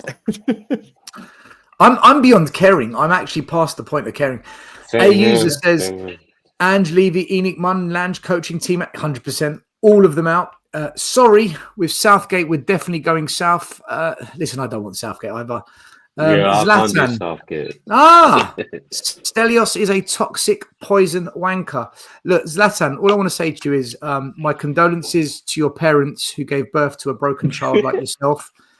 And thank you for sharing your pocket money with me. And I wish you the best of days. Soulboy, I believe Levy has been looking for a new manager but can't find no one adequate. Do you know what, Soulboy? God knows with this chairman what he's doing. None of us have got a clue what he's up to anymore. He makes it up as he goes along. Man, Bear, Pig, what a name that is. Why would any quality managers come here? Good point. Both Jose and Conte are top of their leagues right now. Yeah. And Man, Bear, Pig. South Park. Oh, is that what it is? Who? Sorry, man, don't watch it. Who turned against them? Us. We turned against Conte Mourinho. Managers come here to die. Unfortunately, sack Ange in the summer. I think that's what probably. Do you know what?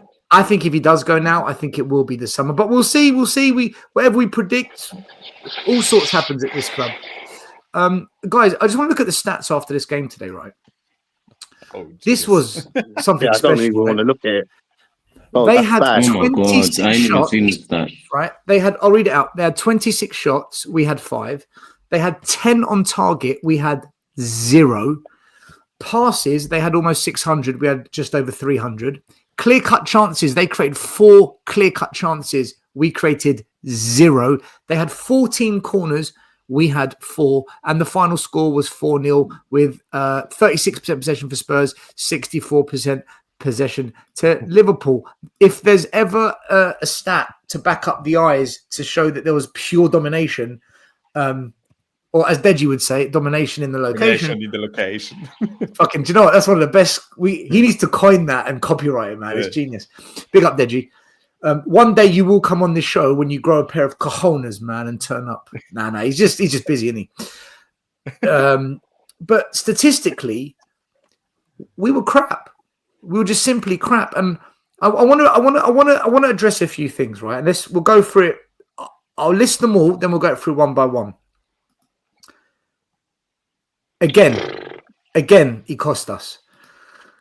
Other than energy, what does he bring? Missing again. Other than being injured, what does he offer us, guys? Did we really need to sign a goalie who, in my opinion, isn't much, if any, upgrade on Brandon? Chill with that one, right? Man. So let's go one by one. Bissouma. Guys, do you know what? He's got to go, hasn't he? Yeah. It's Conte said it. Tactically, nah. Conte was right, wasn't he? Or do you think, nah, man, different manager? Because that pass he gave away for the first goal, that misplaced ball. Listen, just to recap, he gave the penalty away against Chelsea. He gave away the almost the equaliser at Man City a couple of seasons ago. He got sent off against Luton when he did that fake dive. He got sent off against Nottingham Forest when he made a tackle that he didn't have to. And today, that misplaced. He's got a habit of doing dumb shit. Arsenal style. He's got a habit of doing the dumb shit.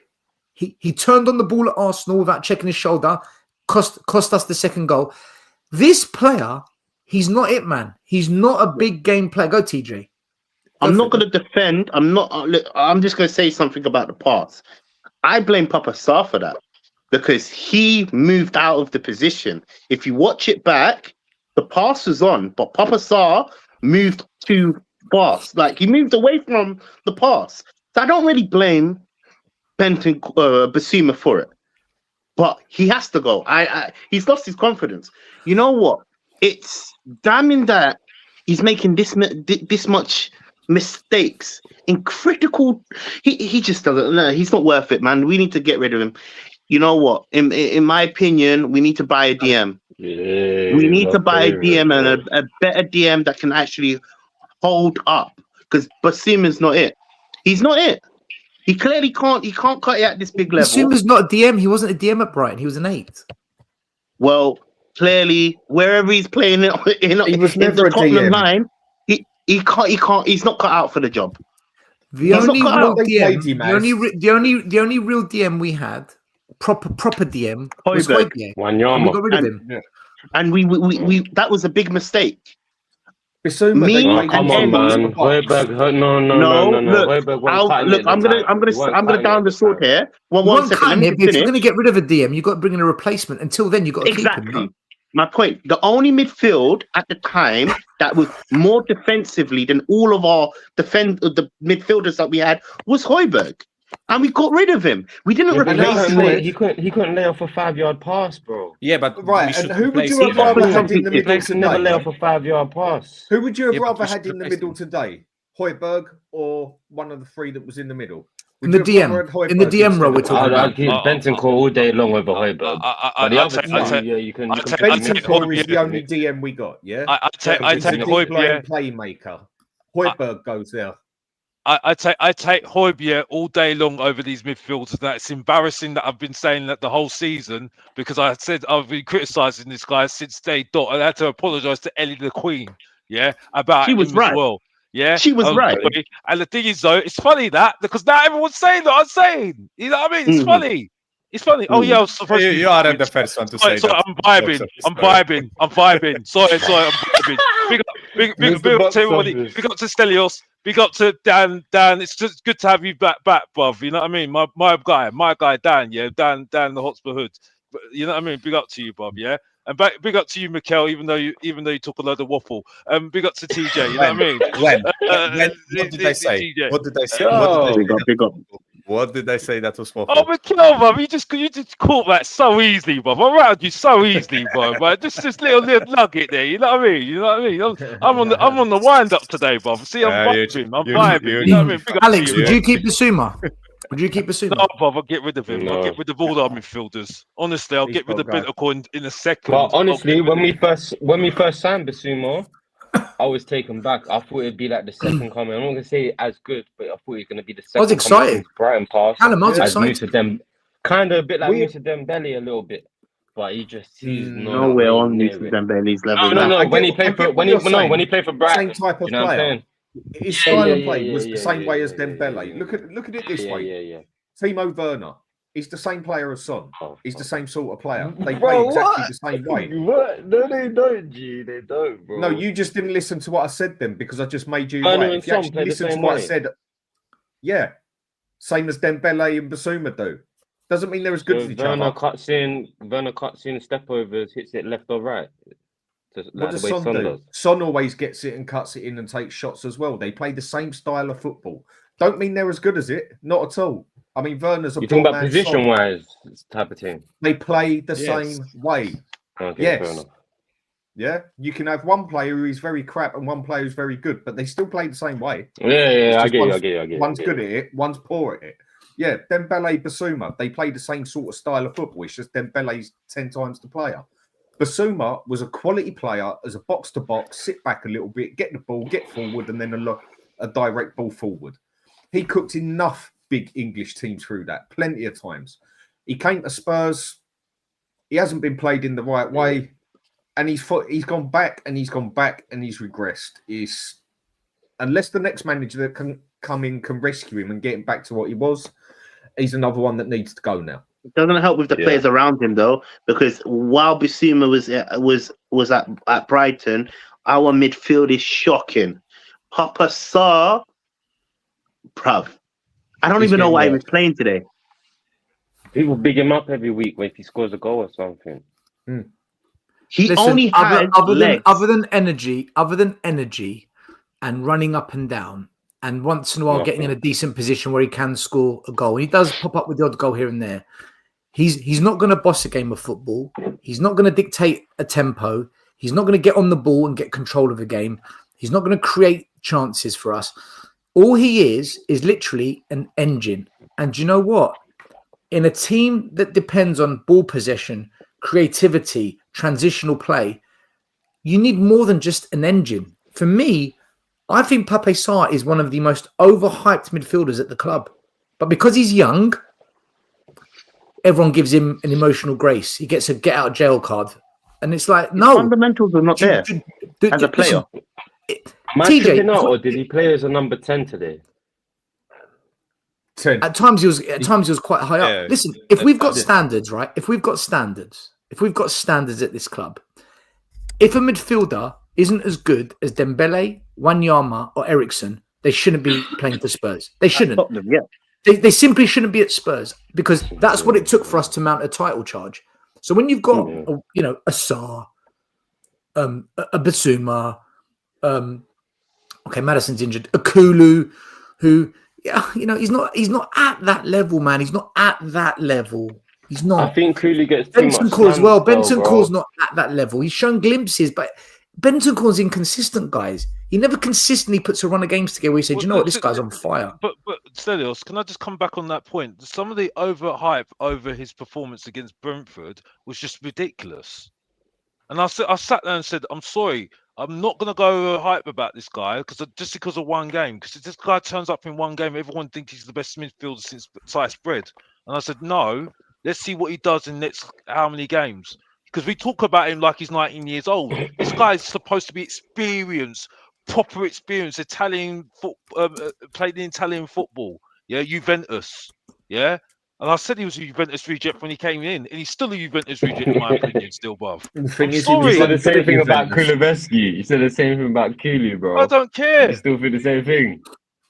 Because they haven't improved. I know, Dan, you're going to come back at me on this one. I didn't hear you. I respect you, bro. But I'm sorry. This guy he's been living off the last how many months he had before he got injured. He's living off since that injury. He's never come back to himself. He never has. And that was one thing a few of us were worried about. But then that was the other thing that, oh, don't worry, he'll be perfectly fine. He's at Spurs. It'll be cushy. It'll all be sweet. There's a lot of those players that just ain't great. But the thing is, there's still enough players there good enough that should be at least in 7th place. Agreed. A better average manager will get us better results and get us in a better position. A better average everyday manager would have set us up better today. We'd have still got cooked by Liverpool, but they would have had a better plan. A better average manager can adapt. No, I don't want an average manager, but if I get an average manager, I feel like I've got a quality manager now because I think this manager is total dog shit. But Dan, sorry to interrupt, but I know what you're saying. I agree with you, bro. But even if you brought in another manager to fight for that 7th, 6th place or whatever, I think we're better than that, man. We was competing not long ago with top 4 Liverpool. Do you know what I mean? Yeah, We just made the wrong decisions in the transfer market. Yes, exactly. Yeah, I know. You can only play with the cards you got. So the next manager that comes in, we can't. I mean, we had some fucking idiots. A lot of them saying like, "Yep, Angie's going to kill it this year. Look at the transfers we've made. Bergvall, Archie Gray, he's going to destroy it in midfield. He's going to be a quality midfield player." And then the competition caught us. He got stuck on the left. The competition caught us and went past us. Midfield. He hasn't even played in bloody midfield.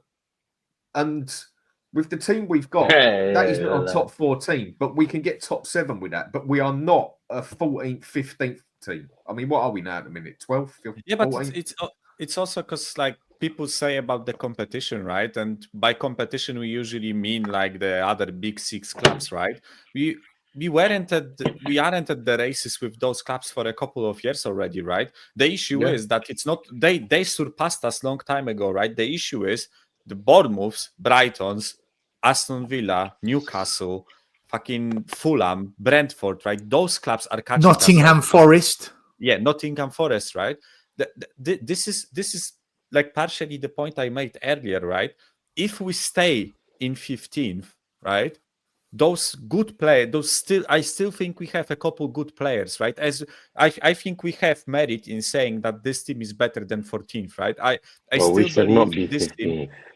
Yeah, exactly, right? I still think we have merit in saying this team shouldn't be 15th. This team should be like 7th or something. I think that's fair, right? But if we finish 15th, and those good players that we think are capable of getting us 7th leave, right? Then we will be worse than Fulham, then Brentford, then Bournemouth, then Brighton, right? And it will be like that, and we will be a lower half-table team. right, under this ownership, because I don't trust this ownership and this fucking bum-ass director of football to fix that situation, right? This is the issue, right? Because Yeah, but overall, a fan's gonna stick with the Levy out. Yeah, exactly, right. But whatever we say about Kulusevski, reject or not, right? Whatever we say about like Romero or whatever, right? Or Porro, right? I think Porro has been getting way too much slack from the fan base when I look at other like performances in this team, right? But when Porro leaves, when Kulusevski leaves, right? When fucking, I don't know who else is there to leave, like Van de Ven, Romero, right? When those guys leave, you will see what fucking hell is, right? Because people think this is hell, what we are going through right now, right? Watch when the last bit of quality we have in this team leaves, right? Watch what happens then. Because then sitting in 15th will be the usual, right? And this is partially what this fucking ownership wants, right? I've said it once on, I said it a couple of times on this show and other shows, right? This ownership has successfully brainwashed us so that, not us, not all of us, right? But has successfully brainwashed this fan base so that huge part of this fan base thinks it's a privilege to fight for top 4, right? And it's a privilege to play good football, right? It's not. It's the fucking basic thing, right? A club with history like ours, a club with fucking self-respect like ours should be fighting for a title. Not every year. I don't expect to fight for a title every year, right? Or maybe not even title, just cups and European competitions. I expect a good run for a cup every year. Exactly that, right? And you can actually make a case that up until today, our run in the cup, in the Carabao Cup was okay, right? We knocked out City, we knocked out United, we won against Liverpool. Yeah, that's all good. Right? Bold it. The issue is we got fucking folded today, right? Bold it, man. Let's be honest about it, right? It's just sad. It's just sad watching this club die in front of our eyes, right? We are just watching this club die, right? It's dead. Michael, it died. It died, man. You know why I'm saying it's dying, right? Because the name hasn't been changed yet, right? Give because it time. Still under the Hotspur Hurricanes, Tottenham Tornadoes. I wouldn't be surprised in 5 years' time if we change our name. London Lily Whites. I'm telling you. Quick, the London, could you imagine? Big up to Sava Football Heritage. He says the Ange in fans have the club they deserve, and then 400 times he says Ange out, Ange out, Ange out, Ange out, Ange out, Ange out. Sava, if there's anything else you want to say, let me know. A user, big up. Bissouma running low on the nitrous oxide gas that he got caught doing. I want to talk Can about I say this. something still when you're go for it. Sava's super chat that just basically says it all and everything else. I watch Sava's channel, but like, bro, we got to unite as fans. I know you've got these like some guys that don't want to say Levy in, but if we're gonna have these back and forth with fans and everything, it's not gonna go nowhere, man. We have to come to a constructive argument, right? Enoch Levy not good enough. That's the main thing. That's the reason why we're not. You know what I'm saying, Callum? I've been saying this for God knows how long, right? I know you have. You saying it, me saying it, we can all say it. It's not going to happen until the YouTubers decide to come together, right? I've reached out to Ricky Sachs. Marlon reached out to Ricky Sachs for me. I was told he's going to contact me. I've heard nothing. I was told he's going to get in touch. It's been over a week. Chris Cowlin said that he'll be interested to see how the YouTubers are going to unite. And then he directed it towards me, saying that some YouTubers have brought on abuse and hate to him. When at the same time, I could play these games and say, these lot are sensitive. These lot are sensitive. Well, man. it's not just change our club. It's not just sensitive. It's double standards, because at the same time, he's the man that came to the protest when we were Enoch and Levy out, not joining us, but taking photos, posting those photos online, saying, "Look at the protesters." And it piled on hate and abuse. Did he delete those comments? Did he block those hateful attacks on us? No, he didn't. So I don't mind him saying that he gets hate and abuse when I call him out, but you've been bringing it onto us as well. You don't talk about that. So he needs to tone it down. Listen, I've toned it down plenty. There's many YouTube channels. But what is it a case of? No one will say Levy out, or like what is it a case of? Because I'm kind In of my opinion, they don't want to get involved. okay. In my opinion, they want all the rewards without putting the hard work in. They want to win the lottery without buying a lottery ticket. That's not how it They don't works. talk down on the club. Yeah. They're not prepared to do what it takes. Listen, Brian Daigle, he's more than put himself out. More than Yeah, my right? guy. Bro. I've put myself out there many a time. All the Tottenham away boys have. We've all been there. Box office has been at the protests, right? We've done what we can. I've got Jay coming on Monday. I'm looking forward to having a really good chat with Jay. I want to understand it, and I want to understand how it's not going to die away and how this will be different. And let Jay have his say. Where's Jay from, bro? He's part of Change for Tottenham, the group that had they smuggled in that big banner in the South Stand where it said, "Oh, okay, yeah, for change." So hopefully they can find a way to bring people together. I reached out to the Spurs Supporters Trust. Absolute waste of time. Nothing. Martin, who stepped down from the trust, the chairman, he's now trying to create some kind of campaign, and he wants to try and bring everyone together, but he's got some personal matters he's got to deal with first. He might be helpful. The point is, Callum, if everyone's going to come together, they've got to want to. I don't think they want to. I think they just jump on. Callum, I think they just jump on the bandwagon because it's the flavour of the month, because it's the cool thing to be doing, because it sounds great for the audience. To actually roll up your sleeves and say, do you know what? It's time to go to work. I don't think they're going to do it. And I hear a lot of obstacles. I hear a lot of obstacles being put in the way by them as well. These, I will get involved, but I want a safety organizer. I want a family-free zone. I want an organizer. It's like, guys, this isn't a fun fair. It's a protest, right? We don't need a St. John's ambulance there. We don't need an ice cream truck there. We don't need, what is this? But you know what it is though? It's typical Spurs, bro. Like in terms of fans, look at the Arsenal and the Man United after the Super League. We can't even round up like even Sava said if something's actually going to happen and fans unite, he'll come down. He'll come. Yeah. But the problem is we can't get everyone together because they're putting obstacles and excuses. And anyway, look.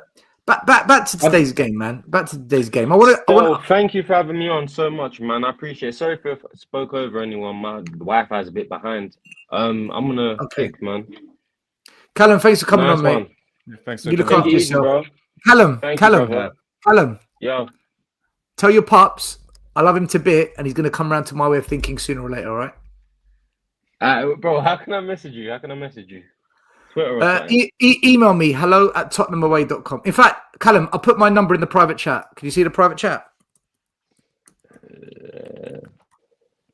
At the bottom it says private chat. All right, listen, you find the private. I got that. All right, I've just put it in there, okay? You got my number.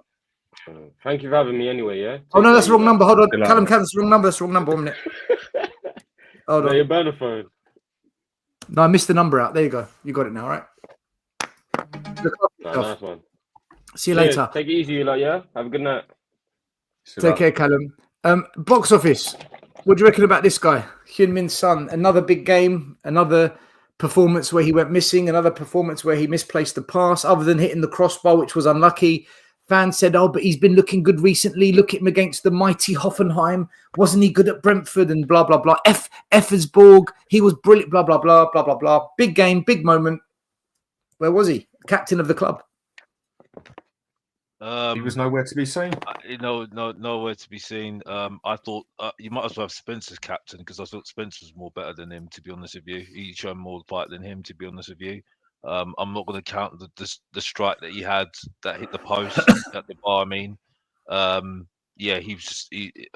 That just sums up why I don't think he was a captain. I've been proved right again when I said I don't think Son's a captain. Look what's happened now. You know what I mean? He never was. It's funny how all of our takes we were called negative. Dan, remember that, Dan? Yeah, the day when we were all called negative.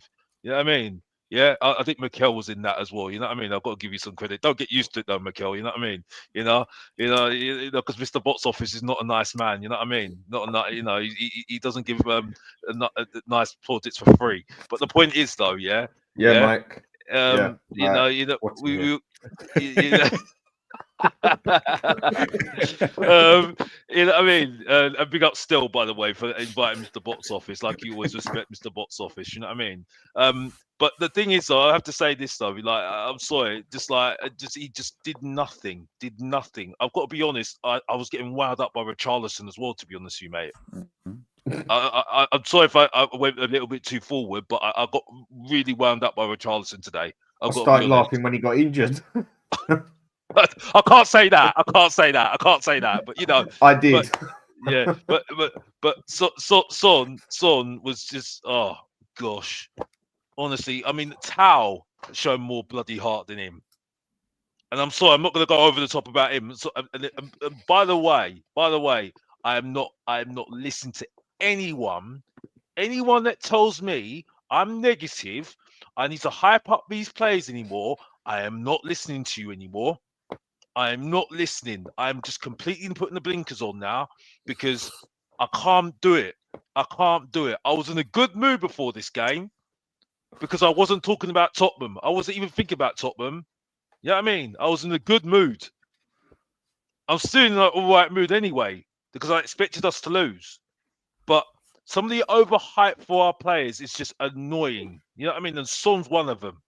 I'm sorry. He was awful today. Sorry, that's just what I would say. Sorry if I went round the houses, Stelios, but it is late.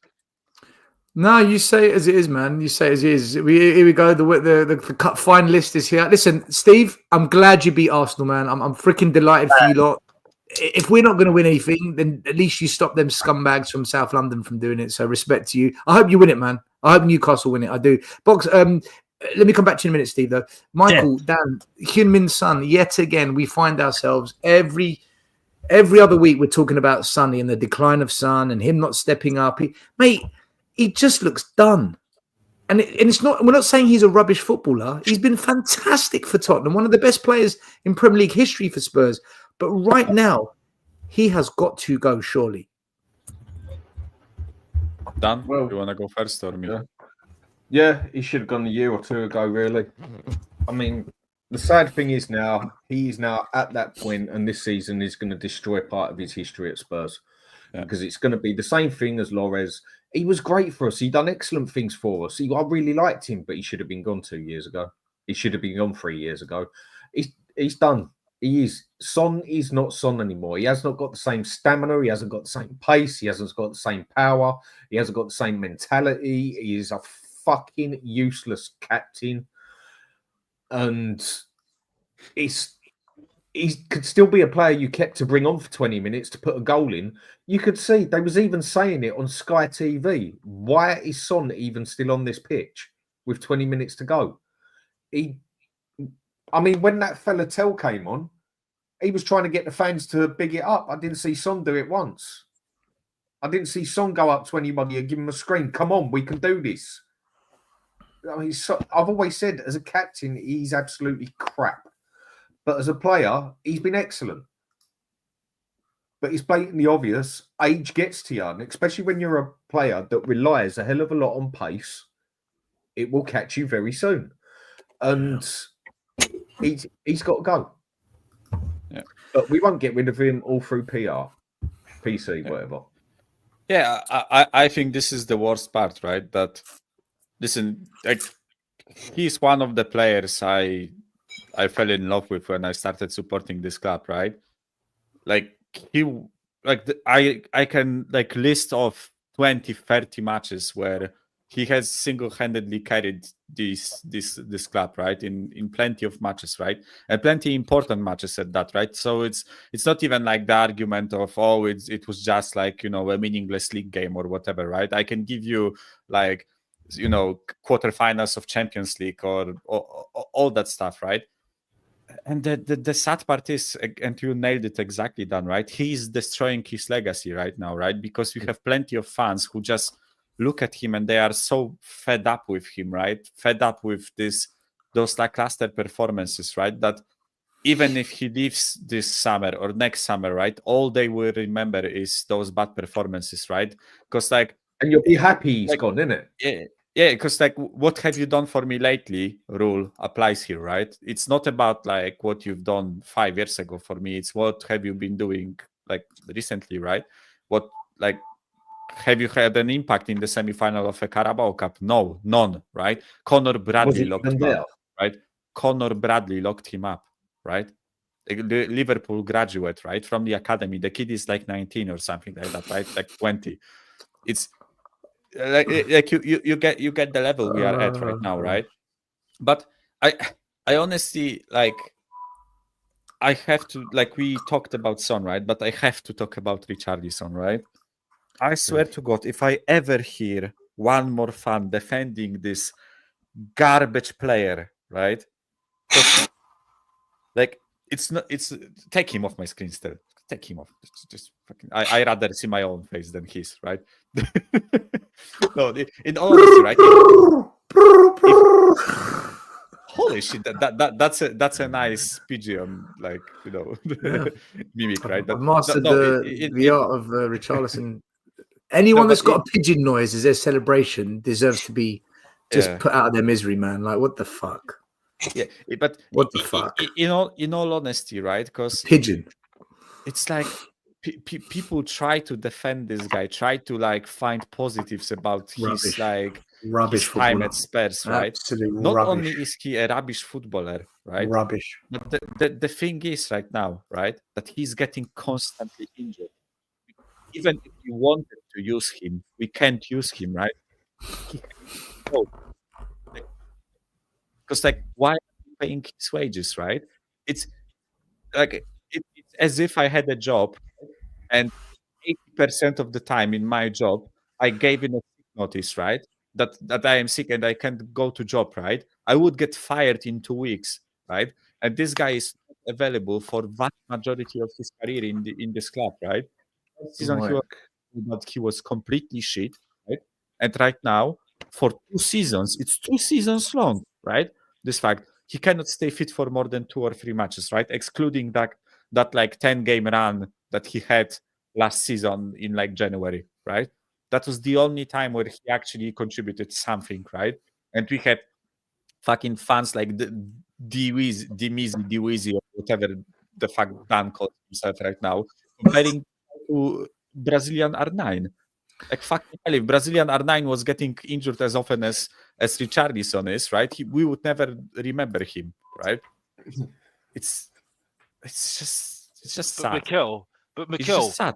did you see how early on the match how he's acting like a fool, such a fool? Yeah, the way he went down. The way he was going down and just acting like an absolute idiot. Like I was pleased when Tao came on for him, because I was like, bro, you're just making a fool out of yourself. You're just winding up Liverpool players and you're not doing nothing. You're doing nothing. You know what I mean? No. So, this is not me rating Tao, by the way. It's just that the fact is, I'd rather have Tao up front. Actually, rather have Scarlett up front. That's how bad he is. You know what I mean? When he is, when I called him the below average Emil Heskey, and I'm sorry, Emil Heskey, because you actually were a good player. You know what I mean? That's a shame in your name, because actually you are a very good player. You know what I mean? But honestly, he just wound me up.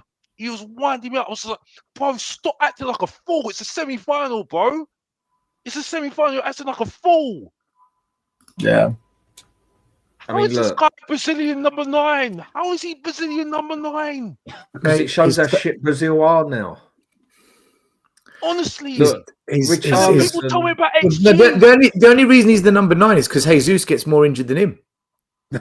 I mean, and then I get questions XG wasn't that great. I don't care about XG. I just want to see some shots. Some shots.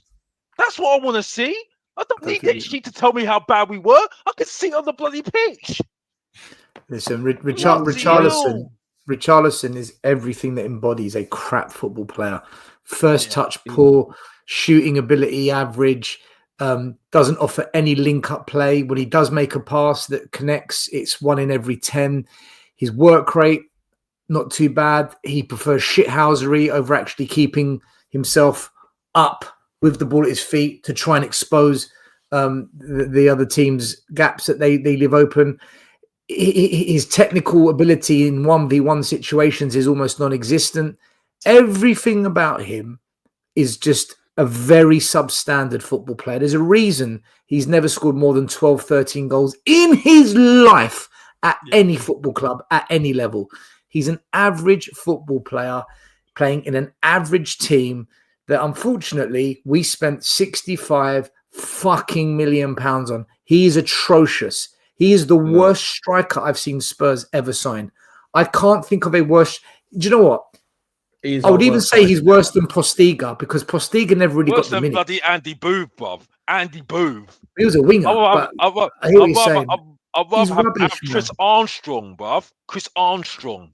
And rather than Spurs fans just admitting and saying, do you know what, guys? Everton did an absolute fucking masterclass on us. They pulled our pants down. We've been violated by spending this money on him, and just saying, and just be honest, Spurs fans, and just say he's crap. Rather than saying that, we say, I love his shithousery. Since when was shithousery a talent? Since when did shithousery be something that you want to spend money on? What team ever wins with shithousery? It's bollocks, man. It's apt. He's the worst footballer. Him and Werner are a fucking crime to the sport. They're an absolute criminal cartel. Shocking. They're shit. Richarlison is not even good enough for Scottish Premier League standards, because he wouldn't get in Celtic's team and that. And I'm telling you, he wouldn't get in St Mirren's or the other farm name down the road or whatever. He just wouldn't even get. He's not even good enough for the Hamilton Athletic. Or he wouldn't even get in St Paul in bloody Germany, for God's sake. Yeah, he is. I mean, shit is an understatement. I honestly, everything I see about this fella, even down to the way he runs. The only other one who runs as frustrating as him is Sterling. And Sterling had quality once upon a time, though. That's but I was just saying about like even how he runs is annoying. Yeah, and the way he runs, there's probably a reason to it, but that's a different game. The thing is with him, he just ain't got nothing. He's got no skill. He's just got his personality-wise. He scores these sliding tap-ins where he slides on the ground, connects with the ball. And but when does he even do that? He hardly ever does that. I mean, it took him nearly, 50 games to go for a 10-game win, get 10 goals with us. Leicester City, I think he scored a sliding, diving, tumbling special. He bundles it over the line. Seriously, everything he does, he's diabolical at it. About the only thing the man can half do is head the ball, and we don't even cross it in, so we don't know if he can do that anymore. He is shocking. When he got injured today, I laughed, and it was more of a. It was a bit of a laugh, like, oh, he's injured again, but it was a bit of a laugh of, good, get off. Mate, this guy farts on the pitch and he injures his butt cheeks. I'm telling you, there's a spasm in his arse and he's out for a month. It's like a strain on his bum because he farted. Why do you think he runs like he does then? He's holding it all in. Is that a top 10 worst EPL transfer of all time? Has to be up there. What, in the entire Premier League? In the history of the Premier League, there have been trash transfers. Actually, for the price he might be up there for the price. Yeah, for the price, to be fair. Yeah. The thing is, you look at top strikers in the league, and you'd say Haaland, Isak. Top. They could go to top clubs. They could go to Real Madrid. They could go to Bayern Munich. Like they're top players. Then you look at that level below.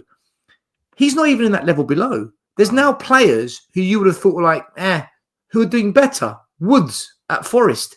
He's proving to be better. Delap at Ipswich. He's proving to be better. He's not even in that league.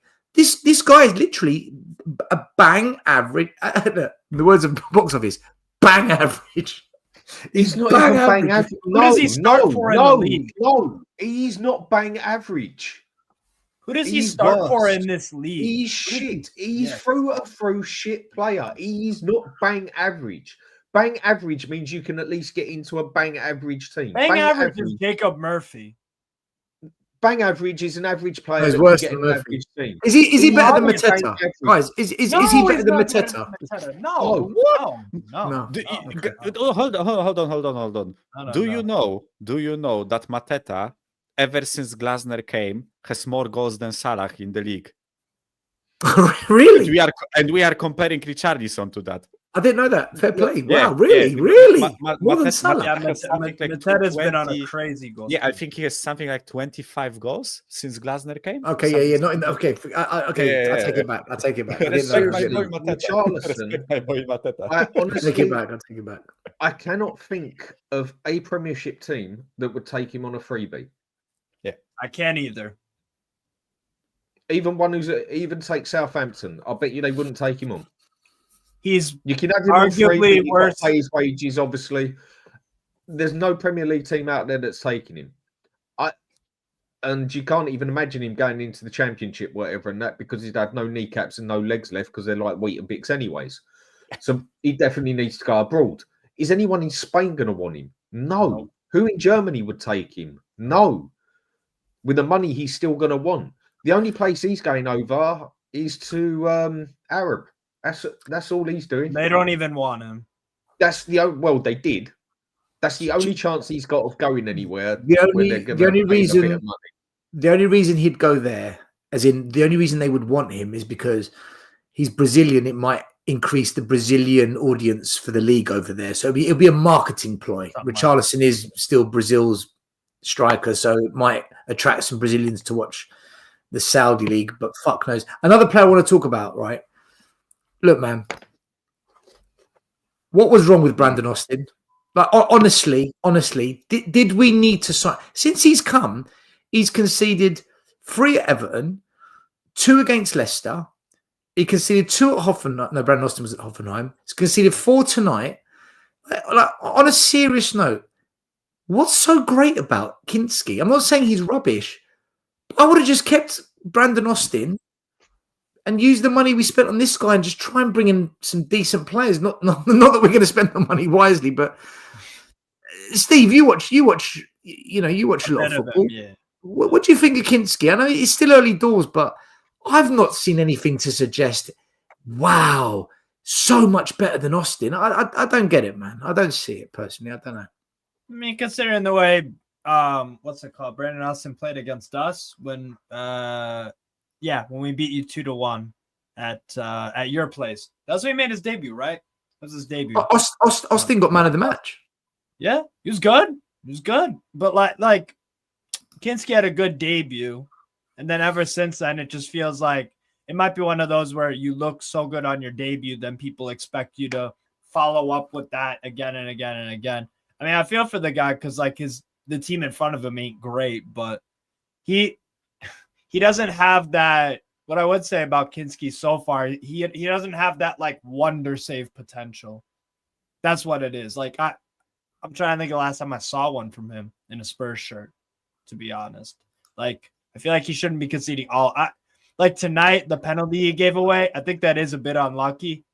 I think it is a bit unlucky, but I think once you're committed, man. You can't back down. Yeah, he committed himself. To be fair, he did make one really good save where he tipped it onto the crossbar and it went over for the corner. Yeah. Second half.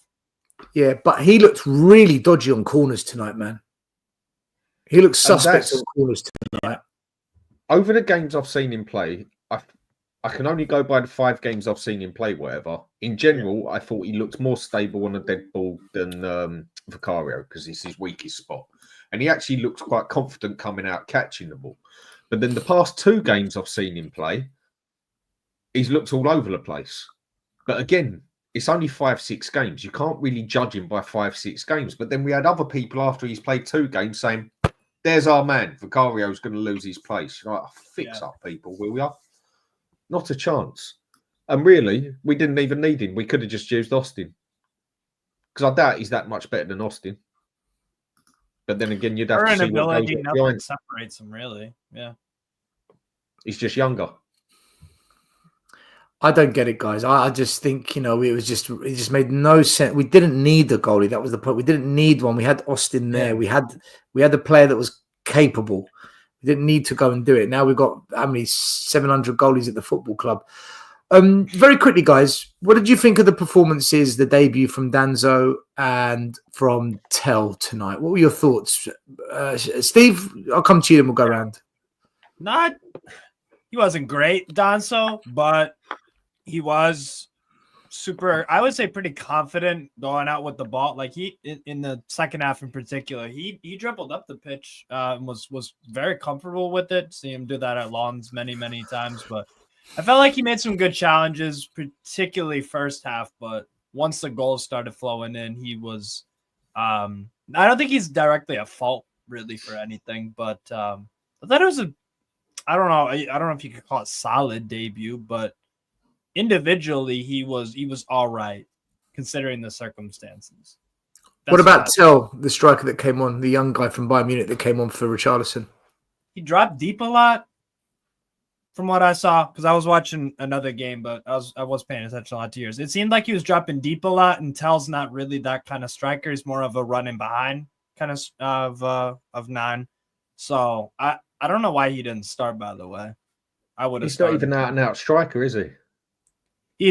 That's where I think he's best, but you can also think he's a striker. Yeah. No, he covers all the back. He's played left wing, right wing, centre. He's a bit of an all rounder. He's not an out and out striker. But he's wanted to be a winger, isn't it? He left Bayern because he wanted to play football, striker and play football. Yeah, because company is screwing things Fair up. enough. Yeah. No, Alex, what about you? Danzo and Tell, what did you make of it tonight? They worked hard. I think they had a lot of energy. Towel, especially when he came on. I think he was put in a bit of a difficult position, to be honest with you, because it was a no-win situation, wasn't he? But he showed. Guys, I have to go. Cheers. Bye. Yeah. Bye, Mike. Michael, look after yourself. So he did show a little bit of good touches, but it was okay. I wouldn't go over the top about it. Danzo, I think he was kind of in a bit of a no-win situation. With I don't think really the midfield really helped him tonight. You know what I mean? Like with especially with Davis and didn't really help with the defense really. Especially Archie Gray, which I did feel sorry for him. But yeah, I mean, I can't really make that much out of it today, to be honest with those two. You know what I mean? Because he didn't make any mistakes. He was solid. Yeah, I mean, I can't. But Steve, I can't really make that much out of this game. He misplaced some of the passes out from the back today, I thought. He did. But it's just, but the point I'm making is, I don't think I can make a lot out of it tonight with them. I think we have to see how they settle in over the next, till the end of the season. For me now, I think maybe in Europe, maybe we can really see, get a sense of what they're going to be like. The worry for me is that because I don't believe in the manager, I think they're kind of a hide into nothing as far as I'm concerned. You know what I mean? So, I do feel that Tao is very raw. I do think he's very raw. Again, and this is the thing. This is what worries me about some of the young players we've got. They're very raw. You know what I mean? So you need kind of experience around them to try and help them. And I don't think it really helped with Tao having I think I can't really have a go at Kulusevski because he does work hard, even though he loses the ball a lot of the time. He does work hard. I don't think he works smart though sometimes. Alex, Kulusevski loses the ball because he's 1v5ing people. I swear that happened a few times tonight, where he's literally taking on like 4 Liverpool players and nobody else. They know he's a dangerous player. He knows they're a dangerous player, but I don't think he's smart. That's the thing, and I think that's why a Maddison would have been better in the team as well, because Maddison, he can find that little space, that little pass to to create that space. You see what I'm saying? But in saying that, the problem is with Tottenham, we don't create triangles. You know what I mean? Play that out ball. That out ball was always to Kulusevski, and they knew that straight away. You know what I mean? And unfortunately, that out ball used to be for Son, but Son hasn't got the pace to do what he can do anymore. You get what I'm saying? So I think we're going to have to try and figure out a way of trying to find the strategy to try and get around that, because you can't always keep on doing the first pass and keep on passing small passes, all the time. You sometimes have to do that out ball sometimes, and you can stretch the pitch a little bit more, and that's what Liverpool were doing, which I was very, very impressed with, I do feel that, and this is what I think I've got a sense of against Brentford. When things go wrong against us, we do fall. You know what I mean? Against Brentford, the breaks, like I said on Mr. Box Office TV, I said that the Brentford didn't get their breaks, and we did. And because Brentford didn't get their breaks, you didn't see us when things gone against us, what we were going to be like afterwards. You saw what happened against Liverpool, and they were very good because they managed the game really well, and they're very good, well drilled, well coached, and understand the story, how to manage the game around. They knew what to do. You know what I mean? And these are midfielders like Jones, who's a young midfielder. You know what I mean? Like Gravenberch, who's another young midfielder. You know what I mean? So, I'm sorry I'm going around in circles with the question. I've got to be honest, but no, you're making good points. Go on. Denzel was, for me, and Tal, I think for me, my final answer would be, they were okay, but I can't really judge them on today. That's my final answer, really. Dan, what do you think of the debuts of our two new loan signees?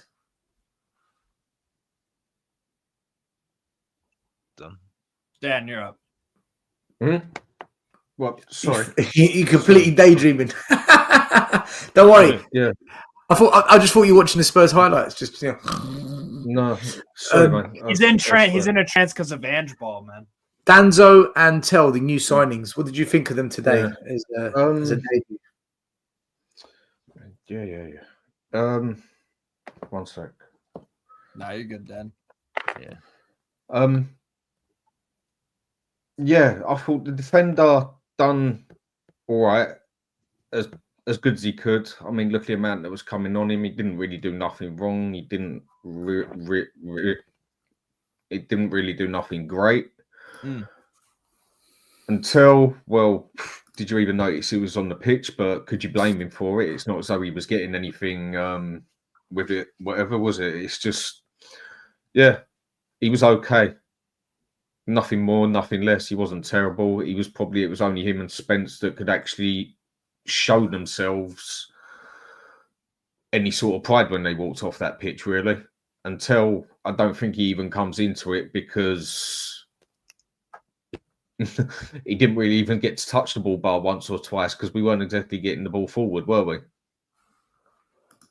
So I think he did okay, but I don't think it's a fair game to judge him as such. That whole team was shocking. And the bit I just can't get my head round is why we then go and bring Porro on. Just why he even did that. Of all the games to go and do that, you do that with Liverpool. And then stick Archie Gray on the left. And I just don't get this, man. I don't think he gets himself. He's lost the plot. I thought Danzo today was all right. I'm not going to say he was really good, because he wasn't really good. We conceded 4 goals. He's part of that defence. He came in to shore it up. It didn't shore up. So, but I don't think he did anything majorly wrong to say rubbish, crap. I thought he was all right. As for Tell, he did absolutely nothing.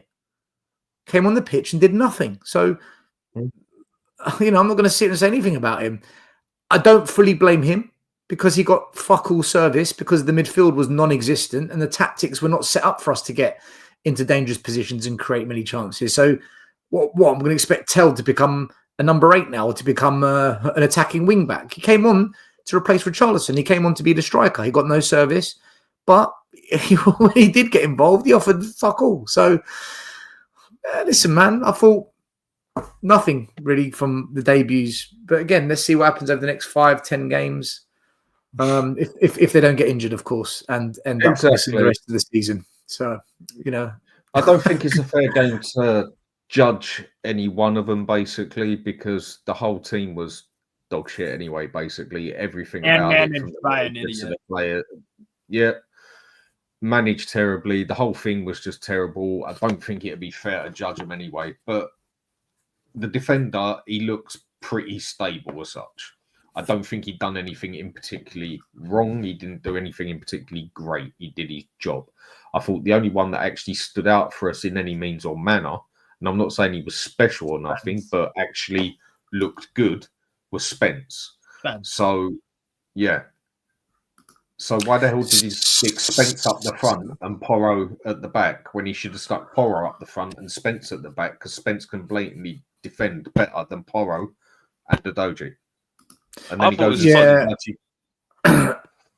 Spence was probably our best player on tonight's game. I think Spence was probably the only shining light of the whole performance. I agree with you there. I agree with you about Spence being the best player, but I thought it was so funny when he taken off Davis, right? And you should have seen his face when he came off, by the way. He just looked like, what are you doing? And then he puts on Mikey Moore at 4-1. And I was like, what the hell are you doing, mate? You're going to make it worse for yourself. You know what I mean? That's why I was like thinking, this guy's head's gone. This guy's head's gone, honestly. Because I couldn't believe that. Honestly, we're 4-1 down, and what he does, oh yeah, you know what, Mikey Moore?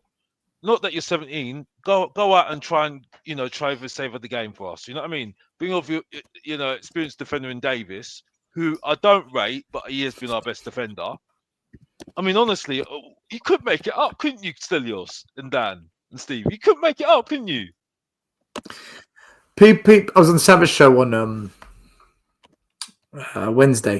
yesterday, and one of the questions that came in was, what would it take for you to do a positive U-turn and get behind Ange? And I said, go to Anfield, knock him out and get to the final, and maybe I can begin to get on board, because now he's doing things I've not seen before. Now I'm seeing things that resemble change. Now I'm seeing what this is all about. He got his fucking arse served him on a plate and got royally done over.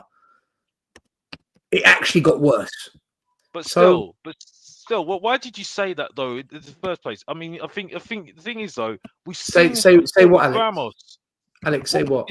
Okay, fair enough. If we got through this game right against Liverpool, cool, right? If we won the trophy, that's cool, yeah. Or we were wrong about him winning the trophy, yeah. Cool. But what is the difference between him and Ramos and George Graham? Nothing. But I never. No, there is a difference. By the way, there is a difference. Those two won trophies of Spurs. Well, yeah, true. But the point I'm making is that even if he won this trophy, right? Because he ain't got no chance of winning the European League. Alex. The reason I said I would get on board with it and I'd give it a year is because if you can knock out Man City, Man United, Liverpool at Anfield, and then go to a final and beat Newcastle and Arsenal, fuck me, man. I'm going to give you some breathing space. That is no joke. If you can do that, I will give you plenty of breathing space. But he couldn't do it. And he said, oh, he's win trophies in my second season. Well, not this one. Not this one. And do you know what? I don't think the Carabao Cup was a good measure, though, because the thing is, though, we can say the same thing about Man United. And look what happened with Man United. But this competition was the closest to getting to a final. We were one game away from a final. Yeah, no, I hear what you're saying, but I'm sticking to what I say. He had to do a lot more than winning the Carabao Cup. Okay, there's a conversation to have if he won the Carabao Cup and Europe. If he does the Europa League. Alex, I said any trophy. I said any trophy. I said if he wins the Carabao, the FA, the Europa, if he wins any trophy, I'll give him a 1 year grace. But he's not. He's not going to win jack shit. Listen, if we can have I'm giving an olive branch here. I'm giving an olive branch just a little bit, right, on this season, right? Okay, look at Steve laughing. The point is, I'm going to put your branch in one of them tree shredders. Oh, funny. Yeah. Go on, tell me. What's your olive branch? But yeah, my olive branch is, I'm saying, if he does win a Europa League, right? What do you mean by well? Wins the Europa League, which is wins a trophy. Yeah. Well, wins Europa League. League. Yeah. Right. I'll give him that. Right. FA Cup, I'm still undecided. Right. But we haven't won an FA Cup since '91. If he wins an FA Cup, we've got to give him credit, man. We haven't won an FA Cup since '91. He wins the FA Cup. We've got to say fucking respect, bro. Okay. But still. But don't worry, it's not going to happen. Alex, wait when he's shit with that. Okay. But still, I'm trying to make the show interesting. You know what I mean? Because I'm trying to give some some hope from Mr. Box You're Office. playing here. devil's Yeah? advocate. Devil's advocate here. Okay. The point All right, I'm go on, making go on, is, go on, sell it. right? What I'm trying to Sell say is, okay, Yeah. is that if he goes on to win Europa League, right, Yeah. which is not an easy competition, right, we can have a conversation. We can at least have the conversation. I'll have the for this conversation if he season. won the Carabao Cup. If he won the Carabao Cup, No, I can't do Carabao Cup. No, Why? because that's no, Why are you no dismissing difference. it? No difference to Ramos. No difference to Ramos on the or George Graham. Alex, So Ramos was good. He beat Chelsea in the final. Ramos okay, was but good. he got sacked afterwards. So I'm not going to have that Hold one. on. Whether he got sacked or not, I would have given Ramos that season. Well, Right. yeah, but look what happened afterwards, though, and look at the season we're having right now. So I'm saying right now, What happened right? afterwards? We won nothing. We've won nothing since we sacked him. We're We've bottom won nothing two. since We're we bottom sacked him. two, and also with George Graham, this ownership, even though he won the Carabao Cup, still sacked him. Yeah, because he was Arsenal. But that's then. You know what I mean? These are two different things. One is talking about what the owners would do. The point I'm talking about is how I would feel about the manager and what my approach would be. This is where I am at, because Right, he's go got on to do a lot more. He's got to do a lot more, and I think he's been lucky because he's been. And this is where people have been waffling. Right, this guy's been backed because he's not been sacked yet. Okay, so as far as I'm concerned, if he's still here and he wins the Europa League, right, then we can start having a conversation. FA Cup, I'm still undecided. I'm still undecided at the moment. Alex, we haven't won an FA Cup since '91, man. If he wins it, you've got to fucking... I don't care. Right now. You can't be like that. Right? As Spurs, don't you think as a Spurs fan, though, we've got to be a bit realistic, man? No. There's only really one or two trophies we can realistically win, okay, with this ownership. And they're probably the domestic cups. If, or if we get into the Conference League, the C-Tech European version of trophies, we could win that. We could, if we properly went for it. Listen. Okay, I have to look at it, but I don't. At the moment, I'm going to be more high stand with this manager now, because I've got to a point now where I don't like this manager. I can't do this manager. I've had enough of him. Right. So for me, right, if we can have, I think I'm giving a good olive branch here. Right. Let me create a picture. Yeah. Spurs go to Wembley. It's the biggest domestic cup in the world that's watched by more people watch the FA Cup as a domestic trophy than any other competition, right? We go to that final and we win it. Not only have we won a trophy, but we've guaranteed ourselves a place back in Europa, and we will have a parade, open top bus parade, with over 300,000 Spurs fans on the streets. You will never forget that day, Alex. You will never, ever, ever forget that day. You've got to give him another season if he does it, man.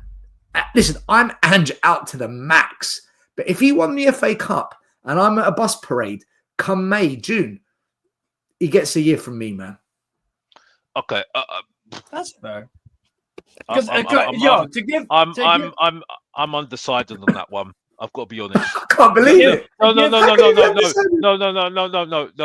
I'm undecided about him. Me enjoying the win and winning the trophy, that's a different matter. Damn right, that's a completely different matter. Yeah. No. I'm sorry. I'm not going to be. No. I'm not going to be. If Newcastle win the cup final, and you see the centre of Newcastle going off like it's the fucking 4th of July, you're going to be watching that thinking, I wouldn't mind a bit of that.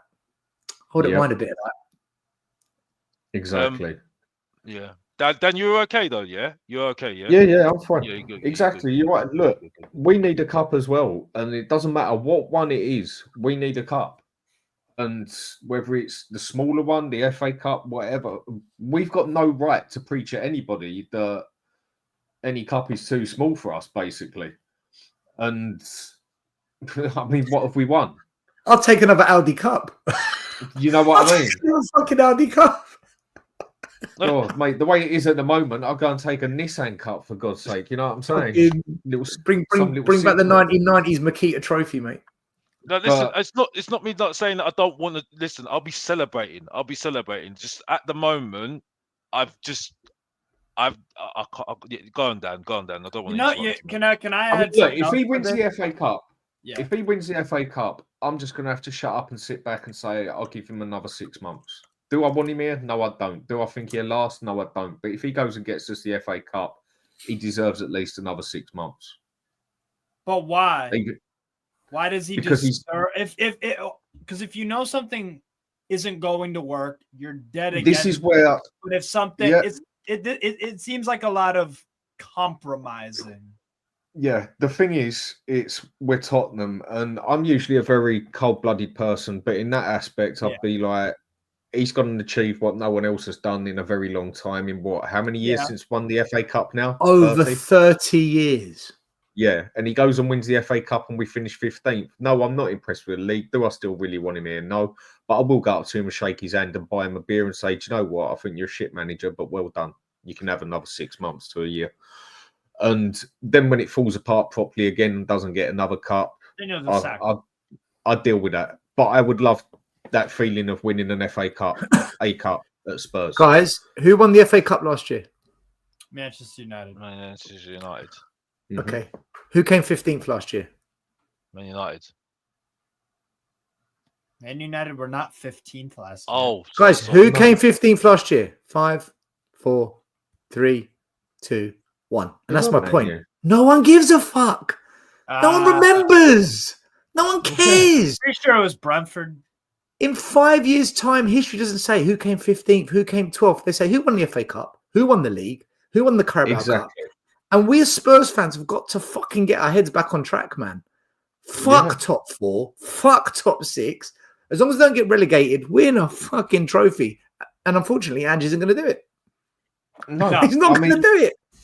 Look at what happened with. He's Look not at good Ten enough. Hag at Man U. Look how shit he actually done at Man U. But he's still got more trophies back to back than we've got in 30 years. Yeah. That's so sad. That is so sad. Yeah, By the way, everyone says, I would not touch him over Ange. He is 10 times shitter than Ange. He is 10 times shitter than this. And then a lot of also Spurs fans say our team's much better than Man U's team and everything. Well, he done back-to-back doubles. listen, Ten Hag kept Man United up, right? He didn't get them relegated and he won 2 trophies. I'd fucking take that. Keep us in the Premier League and win us a couple of trophies, Ange, and you can have a statue. I want to ask you a question, Steve, because you're in the cup final.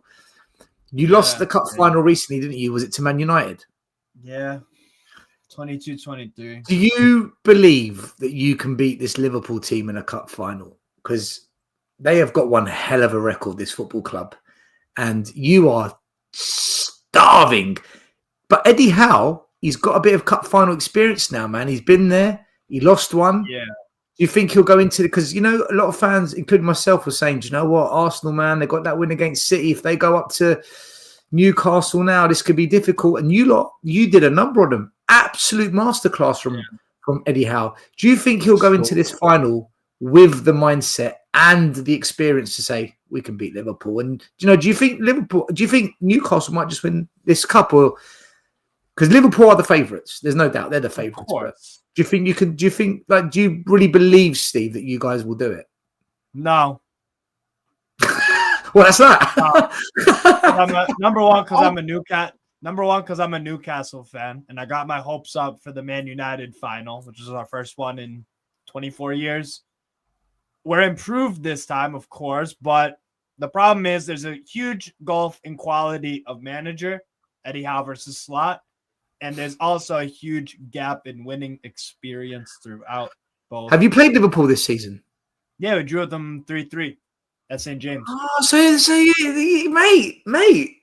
But that's a league game. Still, we lost to Man United in the Carabao Cup final about 2 years ago. We beat them 2-0. I think easily. I think Newcastle right now are a better team right now. Right now, I think you're a better team. In what? Just the way you are with Guimaraes, Tonali, and Joe Linton, with Isak, with Gordon and Murphy. I think you're a better team. And is Sven Botman's fit? And who's the other? Does your other centre back come back from injury soon? No, everyone's fit. Are you talking about Lascelles? I Who's think your, you're who's more your than two main centre back? capable. Botman and The two main center backs are Botman and Scher. yeah, Cher. Well, Cher wasn't there on the weekend. It was Dan Burn. In the weekend. Yeah. No, he was. It was when we played Fulham. Yeah, it was Livermento, Lewis Hall. Botman didn't play. It was Sharon Byrne. Yeah, so if you've got Cher and Botman and Livermento, I think you give listen, I think you're going to give We'll them give him a good game. We'll give him a good game. Yes, I agree. It'll be I a close think you've game. got the capability, if anyone has, to beat Liverpool on a day. On the I think I counter. think you've got the capability to do it. No, we do. I just don't. I don't think. I know anyone can beat anyone on the day, and Liverpool are the favourites. But if you can muscle them up in midfield, which I think you've got a midfield physically strong enough that can give them a rough time in the middle, you've got a better striker than what they've got. Mohamed Salah's on fire at the moment, though, Dan. I'm not calling him as the striker. He's more the inside forward. Gakpo as well. Gakpo's brilliant. I think the only all that. I think the But I only think strength it's- Liverpool have got over you is they've got better firepower coming off the bench. Like today, Better they goalkeeper. they brought on McAllister and Jota. I'm like, fuck me. What chance have we got here? Whereas you don't maybe have those subs, but what you do have is a midfield that can give them a game of football. Whereas our midfield got shat on left, right, and centre today by Liverpool. And even in the league, when they came to Spurs, they were 5-1 up. They shat on our midfield then as well. Whereas your midfield of Guimaraes, Tonali, Joe Linton, very stable. They can put well balanced. It's well give them a balanced. game. Yeah. Mm. The problem is very that Liverpool have street smarts, and they've had a manager that's won before. Yeah, Arne Slot is a winner. Yeah. But there He's is a winner. points of them which I feel you can take. You've got the better out and out striker. Yeah. I mean, for me, Salah, he's more of an inverted full inside forward. He's not an out and out striker. Yeah, he could probably play it, but he don't. But if you go for who's played the striker and that, you've got a brilliant striker. You have got good on your wings as well who can do stuff. Gordon, not as good Gordon's as very them. good. Yeah. You've got a very different midfield to them, but if you go for the physicality side of it, I feel you can knock them all over the place. I'd say their defense is better and goalkeeper, but you haven't got a poor defense either. And they have the better manager. If you can boss them up in the midfield, Eddie Howe's like, tactically proper not rough them up. Yeah, I was going to say, and Eddie Howe ain't a bad manager. He's fucking Not good, a man. bad manager, but he's not on the level of Slot.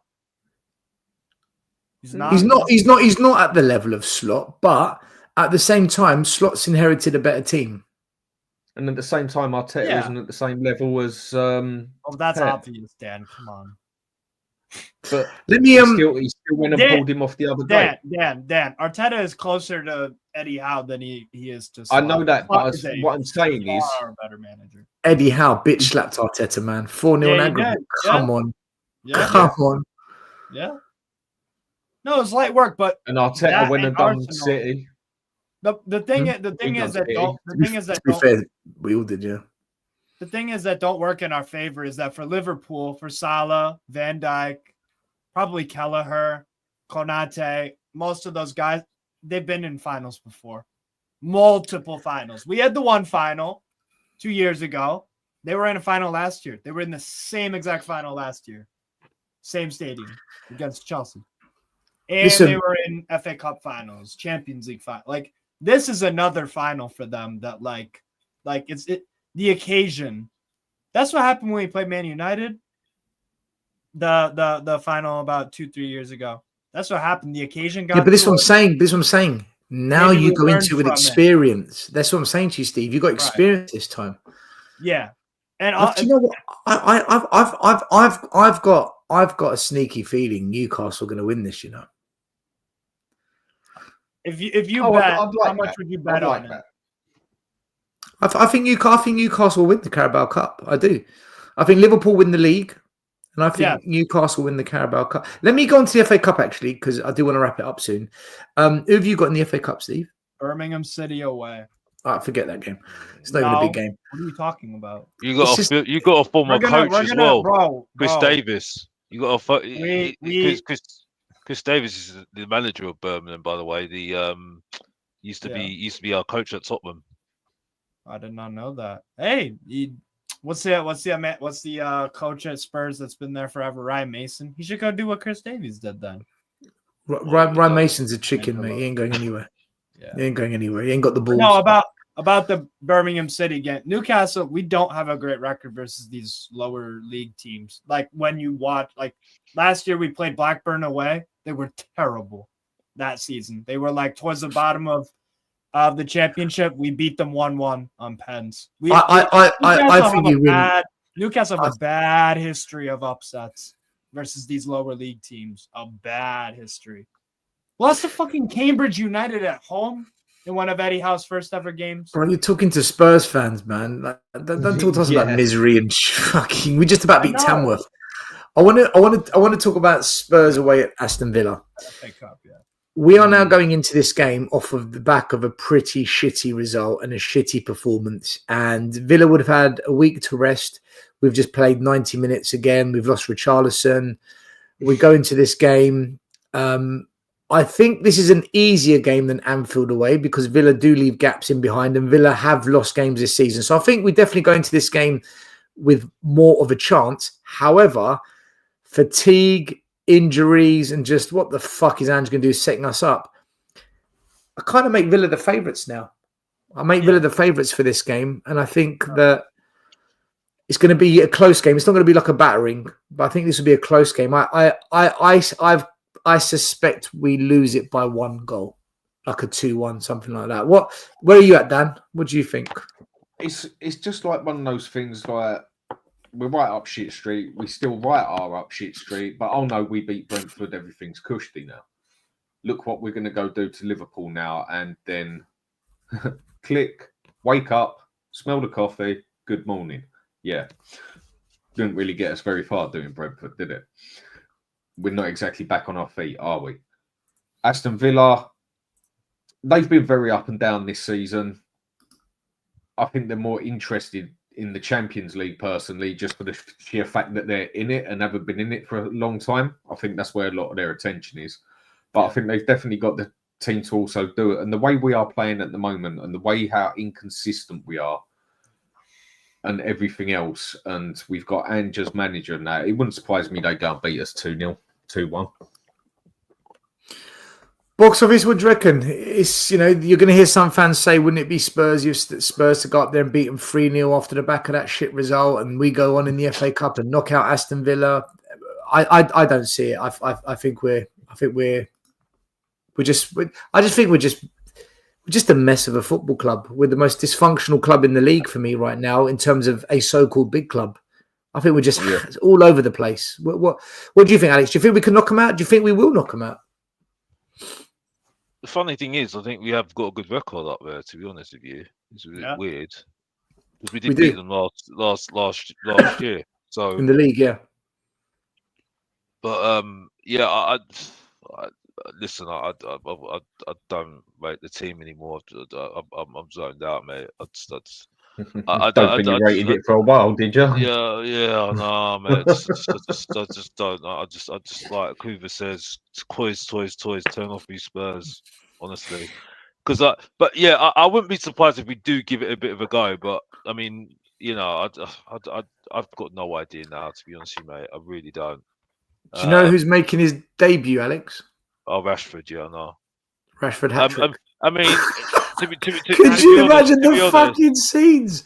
Could you imagine that Man United bum rocks up against Spurs? Yeah, but I mean, I don't think he's in any. I don't think he's in the right frame. Doctor Alex. I don't know. I don't know with him. I don't know when you're not feeling well, when things aren't going for you. Dr. Tottenham, we will give you the medicine. Don't you worry. We will look after you. I know. But I just when your striker can't score and you can't win a game, come to White Hart Lane. Vardy hasn't scored all season, comes and plays Spurs. Calvert-Lewin hasn't scored in 13 years, comes and plays Spurs. But Rashford hat-trick. Rashford hat-trick. Put money on it. Dan, you summed it up perfectly, though, yeah? Because I heard you on Football Heritage TV, Stelios, yeah? Right? Okay. And you and Sava, yeah? Right? and you're all bigging up the thing about Brentford. And I said to you lot, right, I'm not having a go at you because you lot you had your flack as well. Yeah, no, I got that wrong. I thought for sure we'd lose there. But I'm saying, yeah, one game. Look how many people turned. Look how many people turned. And I was sitting there saying, why are we doing this? Why are we doing this? You know what I mean? You knew it was a false start. And they can easily turn up against Aston Villa because Aston Villa got other bigger fish to fry. Let's be honest here, right? Not that they should be having that attitude because they haven't really won anything in recent times, right? But for me, I've got no idea because I don't even know what the team is at the moment. Because if you mix it up with Burval, one of the experienced midfielders, Archie Gray's not going to be in midfield. He's not a midfielder, in my opinion. He's a defender because he's brought in to play a defender. Big up my guys, Brian. Big up Brian all day long, every single time. But yeah, it's just for me.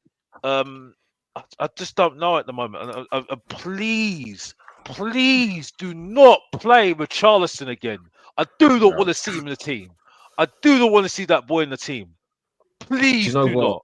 Because he's embarrassing. Alex, who? Richarlison. I don't he's want injured. to see him. Alex is injured. Apparently he's done his calf and he's out for a while. Well, I can't say anything. I can't say what I was going to say. But you can if you think he's shit. He's shit. I say he's shit. Yeah. But it's just like for me. No, I think Alex was going to take it a step over, weren't you, Alex? You was going to do something against your morals. You know, like certain people. I can't say it. Like Batman says he don't kill. Alex weren't going to wish pain, and he was just about to wish broken legs in a wheelchair or something. I wasn't going to say. I couldn't say. Listen. Don't worry, mate. I just said it for you. Don't worry. Yeah. But it's just like for me.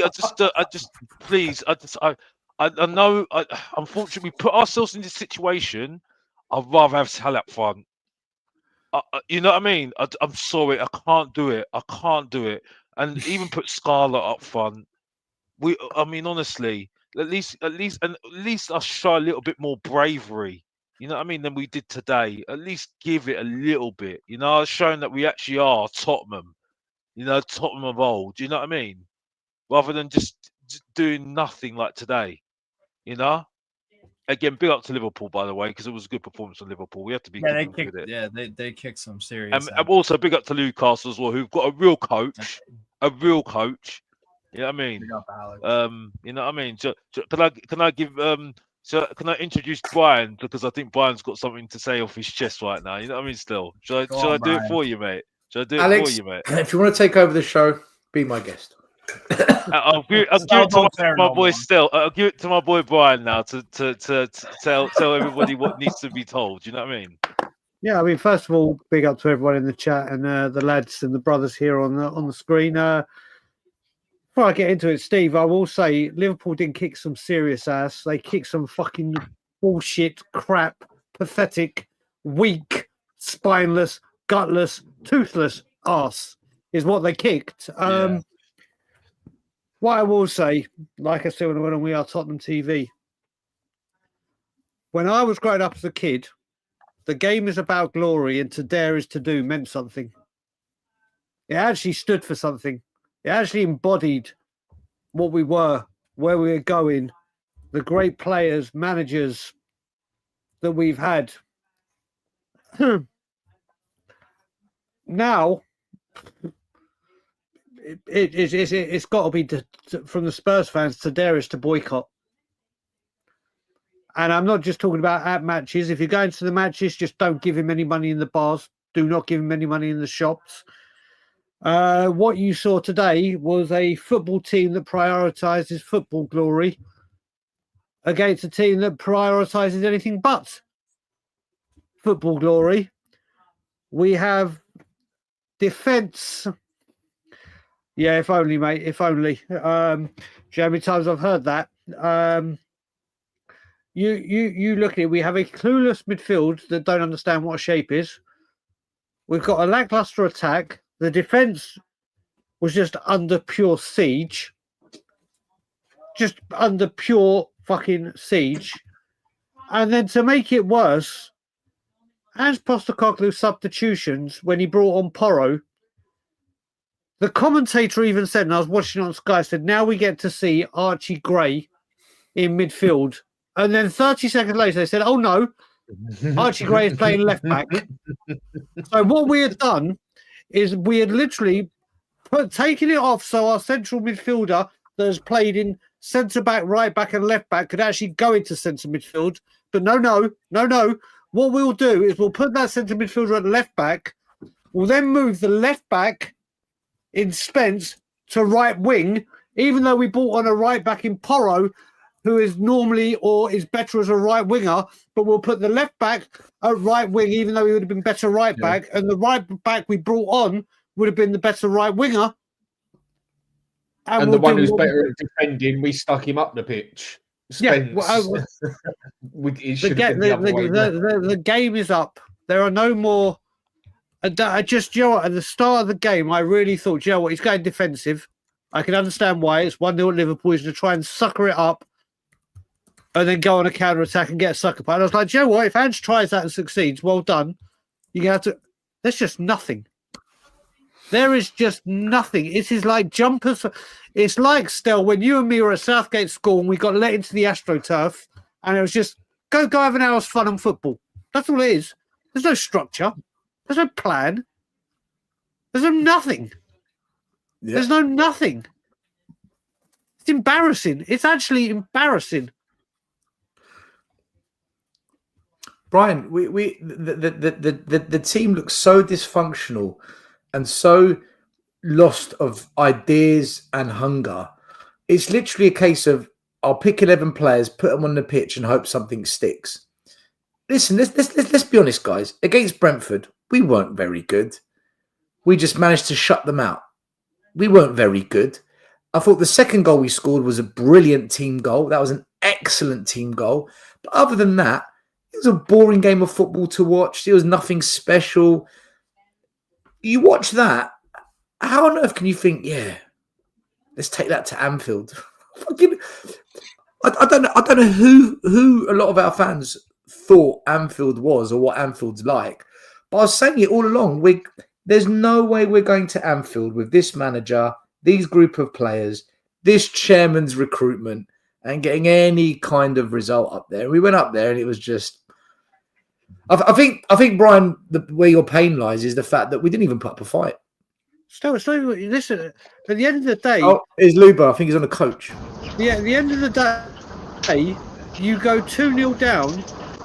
Luba, I'm going to put you on mute because I can hear the coach. I'm going to put you on mute. So he's on the coach. You look at you're 2-0 down in the game, 2-1 down in the tie. You just need a goal and it's penalties. You can't even get a shot on target. Listen, what people have got to remember as well is when we had Nuno, we had 3 games where we didn't have a single shot on target. And the absolute grilling Nuno came in for not having a shot on target. Oh my God, we're Tottenham Hotspur, you can't have a game. Whereas now we'll go back to, we were injured, we were tired. It's all bullshit. It's all Tottenham Hotspur is just one bullshit production. We're like a year-long panto, is what we are. It's a soap opera. Mate, it's a panto. Soap opera, literally, soap opera at least has storylines and everything. We just look behind you, there's your season. You're like it's behind you, there's your injuries. Spurs are they're like a Ponzi scheme. That too. Let's bring in Lubo. Right, I just want to say goodbye. I've got to shoot. All right, Dan. I'll catch up with you. And I'll see you soon, brother. Catch up with you later. Big up Dan. Big up the Hotspur hood each and every time. See you later. Big up. Okay, Dan, you have a good night. Big up. Lubo, can you hear us? I can. Can you hear me? I can. Long journey home for you. I did warn you, but you know what? Maybe you had a bit of fun up there. Did you have any fun at all, or was it just pretty dull and uninspiring?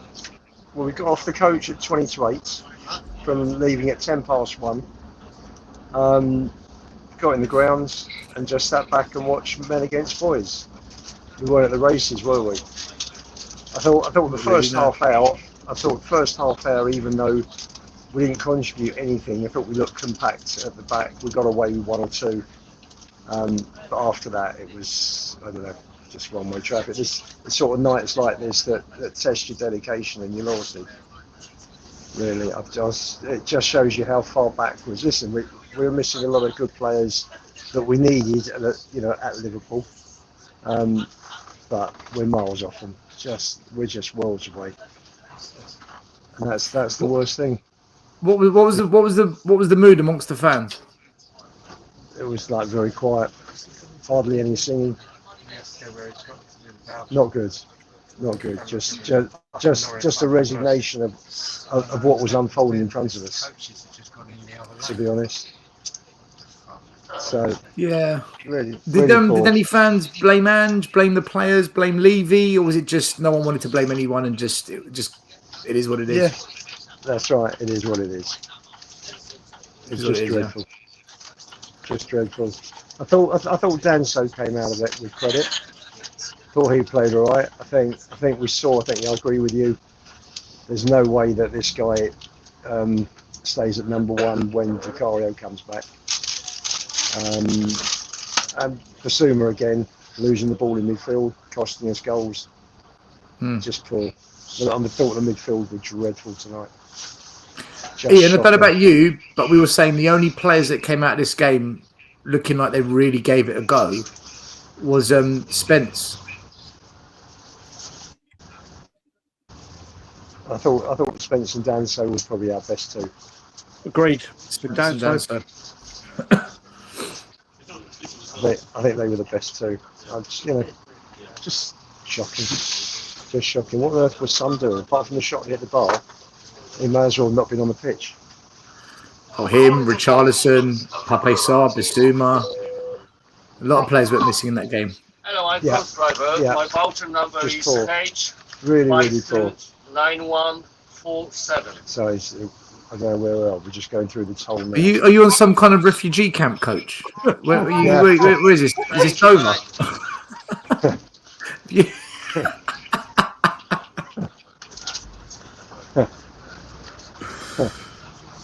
By the way, Ian, I think at least that's smart. Hi, Steve. Big up, Ian. I just wanted to say, I've known you for a few months. I've seen almost all of your match reactions, whether I've watched the game or not, doesn't matter. The tone of your voice sounds like you went to a funeral. I'm not even joking. It was pretty much funereal, the atmosphere there today. It was just appalling. Players turn up. I felt sorry for the kids. I think we've lost him. Did you guys notice that, though? I've never heard Ian speaking that, monotone and just He's crashed. Yeah, he is on a coach with a load of people, Steve. No. He sounded depressed, bro. Genuinely depressed. He's probably tired. Maybe I'm reading too much into it, but it's probably a bit of both. Archer, can I join you guys? WhatsApp group info. Archer, the answer is no, and the reason is I've just redone the whole WhatsApp group. I'm only putting people in it who I've actually met, who I know, because unfortunately we had a couple of people that came in the group that caused a lot of problems. So going forward, unless I know you, you're not coming in that group. All right. So it's nothing personal, bro. Thanks for watching the channel, but I've just got to protect myself and other people in that group because you'll be surprised some of the fucking weird things that go on behind the scenes, man. You really will. So, but anyway, look, appreciate you. Okay. Appreciate you. I think he's back. Ian, are you back? Yeah, I'm back.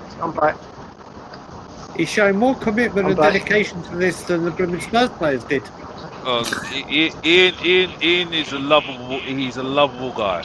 Even though we don't agree, I love the guy, bro, because he dedicates himself to Tottenham, and you got to love him for that. You know what I mean? Well, him, Graham, Billy Khan. I agree with you there, Alex.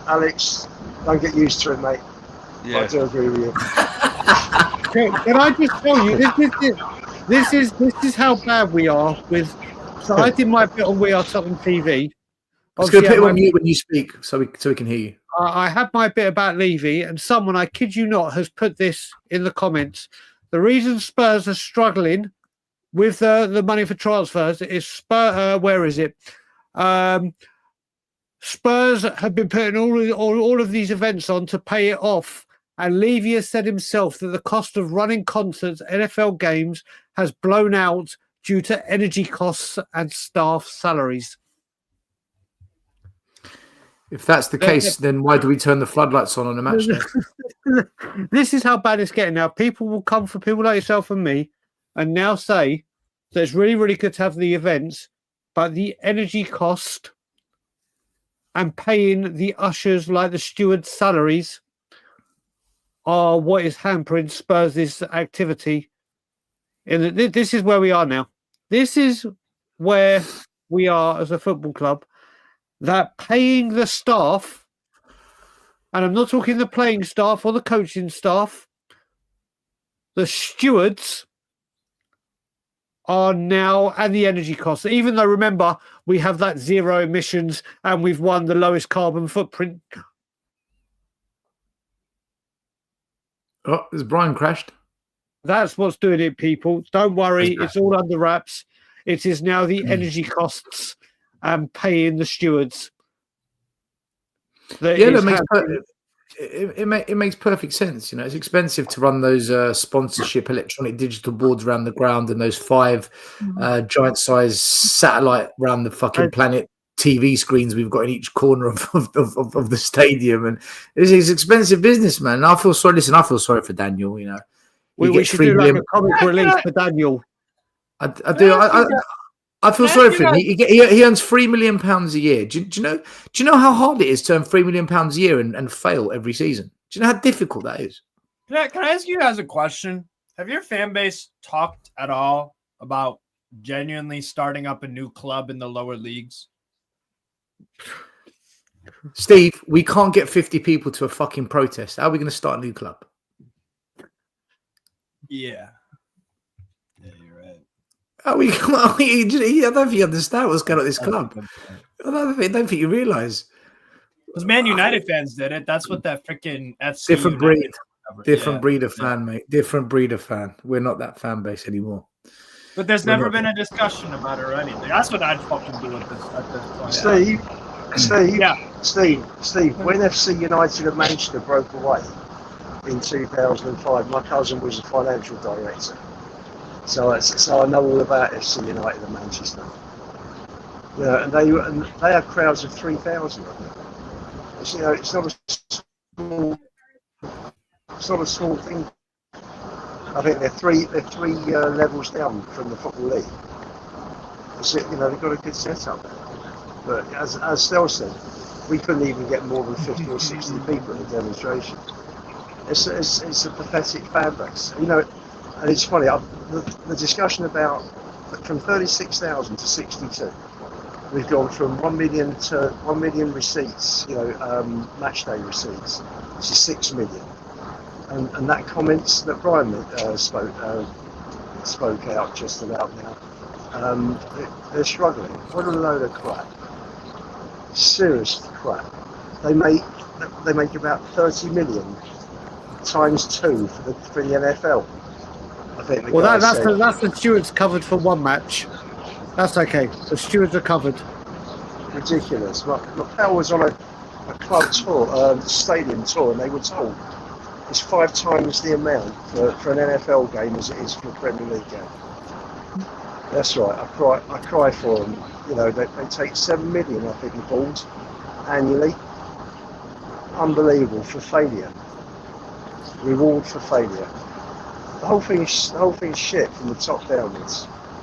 And in terms of talking about winning an FA Cup, I mean, I've been saying up to now that I think we're one of 6 that can win the Europa. We're not winning anything. Honestly, I can't see. I just can't. We're not winning anything, mate. I need to say something. Look at us. Just look at us this year. We're awful. I need to say something though. Yeah, right. Ian, I'm going to put you on mute because there's a lot of feedback. I need to say something though. Yeah, right. Okay, right. I'm cool with everyone having their own opinion. Yeah, but it's time now to start challenging the opinion now, because a lot of people, like, I'm maybe repeating what other people have said, right? But a lot of people are talking a lot of chest at the beginning of the season, and they're going hiding, and they know who they are. They know who they are, right? And I think it's got about time now, because it happens in other fan bases, right?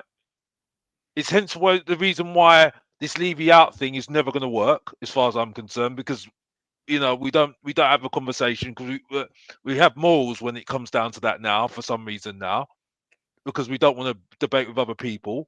We don't want to unite, which I'm not going to get into, because my opinion on that. I made it very clear. I'm not going to say it out here, but it's now time to have a discussion, right? I don't think there's any reason not to do it, as far as I'm concerned, because at the end of the day, it only benefits everyone, as far as I'm concerned. I'm getting fed up of these Spurs podcasters, whatever you want to call yourselves, doing their own corner, echo chambers, whatever, doing this and doing that and doing this. I'm fed up of it. It's not getting us nowhere. It's getting us absolutely nowhere, as far as I'm concerned. And until that changes, this is going to continue. This is going to continue. I'm sorry. I've done this 4 or 5 years now, so I know what I'm talking about. Because some of these people have only been there 5 minutes. And I don't care if I've got 1,500 subscribers on my channel. I don't give a monkeys. I know what I'm bloody talking about, as far as I'm concerned.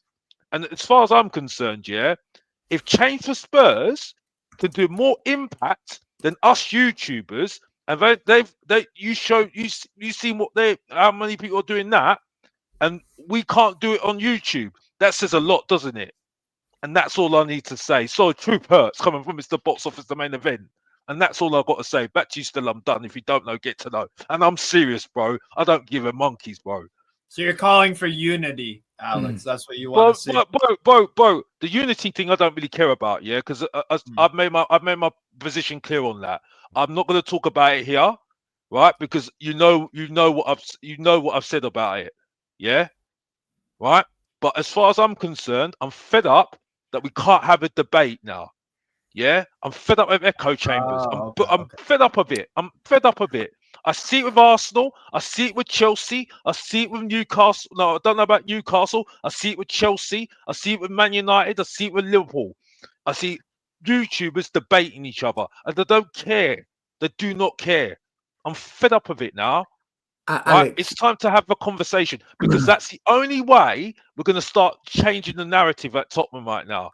You know what I mean? Whether you agree with people or not, I'm telling you right now, I've got people that I know that I don't agree with, by the way, right? But I will all easily have a debate with them all the time. You know, I'm fed up of it, man. I'm fed up of it. You know what I mean? Alex, you need to understand something, and I was saying it earlier on in the show. People say they want change. People say Enid can leave you the problem. People say they want to do something, but life will never judge you on who you think you are. Life will judge you on the actions you take. And the reality is this. This is the reality. Other than Tottenham on tour, other than Tottenham away, who's actually tried to do something? Yeah, but I'm not getting involved in that. I'm Jay, not getting involved in that. but Alex, but what you're saying is, but this is what you're saying, because what you're saying is you want people to debate each other. But to debate means you've got to want to do it. Just like we want change, we will try and make it happen. If people want to debate, they can say it. You know, I want to debate. I want context. I want balance. All these buzzwords. But unless they do it, it's all talk. Very few people walk the walk. And sadly, Spurs will never change until fans actually walk the walk. Look, hopefully, Jay, Change for Tottenham, bring the masses to the table. Hopefully they do. But as it stands right now, I really don't know. Like Brian and I, we've got disagreements between us on this one, because we don't. Brian's more confident than me on this. Yeah, you know, I've got Jay coming on Monday. Brian managed to arrange it. I'm going to ask him some questions. We're going to have a really good discussion about it and see where it leads us. Because as it stands, I still don't believe YouTubers quite mean what they're saying. I hope they do, because if they don't, nothing will change. It won't. I'm not talking about Levy out though. I'm not talking about Levy out. I'm talking about just having a conversation about football at the moment, because I think at the moment there's nothing to discuss, Alex. What's it to discuss? The football, honestly, the football is on the decline. Listen, all roads lead to next Sunday. All roads lead to next Sunday. Yeah, the protest, the march. We have this going ahead now. We've now got out of this cup, which realistically was the easiest one to win because we were in a semi-final and we were in the lead. Brian, if we lose to Villa, that protest will get numbers. Mate, what do you mean if? We played 90 minutes. I think we're out as well. I think we're going there. They're going to be pumped up. They're in the next round of the Champions League. They got their brand new players making their debut. Rashford's got a point to prove. Villa will be up for it. We'll be tired, and we'll have to complain because the players are tired, and they played too many games. Although Aston Villa have played the same amount of games, but they haven't had as many injuries. They've also invested more money in quality. We're not winning against Aston Villa. We're not winning against Aston Villa. All I hope is it's not another performance like we've just had, because there's people like Ian that are on their way home from Liverpool now, like Johnny, like Billy Carnes, like Boogie, like Ryan Isaacs, like the 6,000 that went there, that have taken a day off work or a half day, or even staying up overnight and taking tomorrow off work, to come back home on a Friday, to go all the way back up to Birmingham on Sunday, to watch that shit. They give up their time with their wives, their boyfriends, their girlfriends, their kids, their grandpa, whatever. Put work off, put whatever, for that.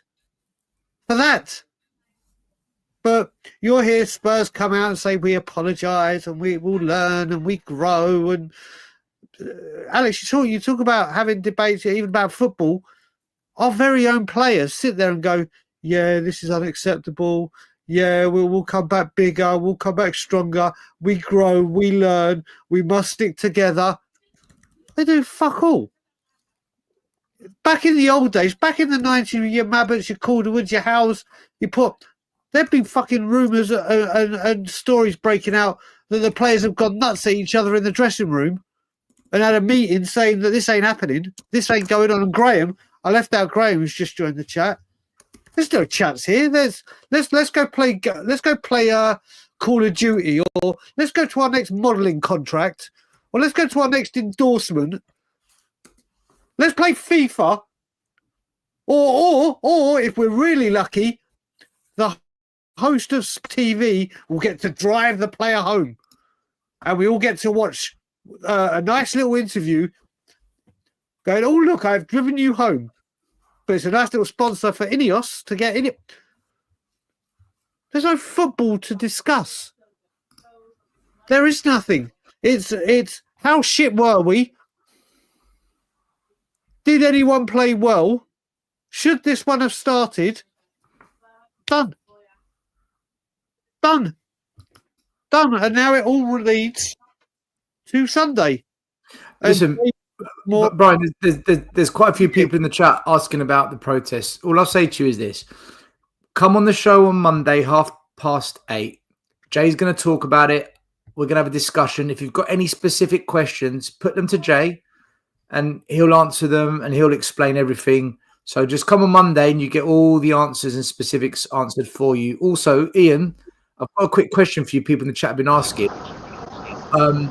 Why did the away fans clap the players after that performance? Well, we're in the coat. We left bang on 90 minutes. We heard about that. Haven't got a clue. I think it's it's crackers. At the end of the day, we had 6,000 up there. And Brian's right. People have taken half day off, a full day, 2 days off, and the least you want back is 100% effort. That's it. Listen, you give 100%, you get beaten 4-0. Fair enough. You come away. We're playing against the top club. I think they had 2 or 3 players from their first 11 missing. Only one that was missing from the bench, which was Trent.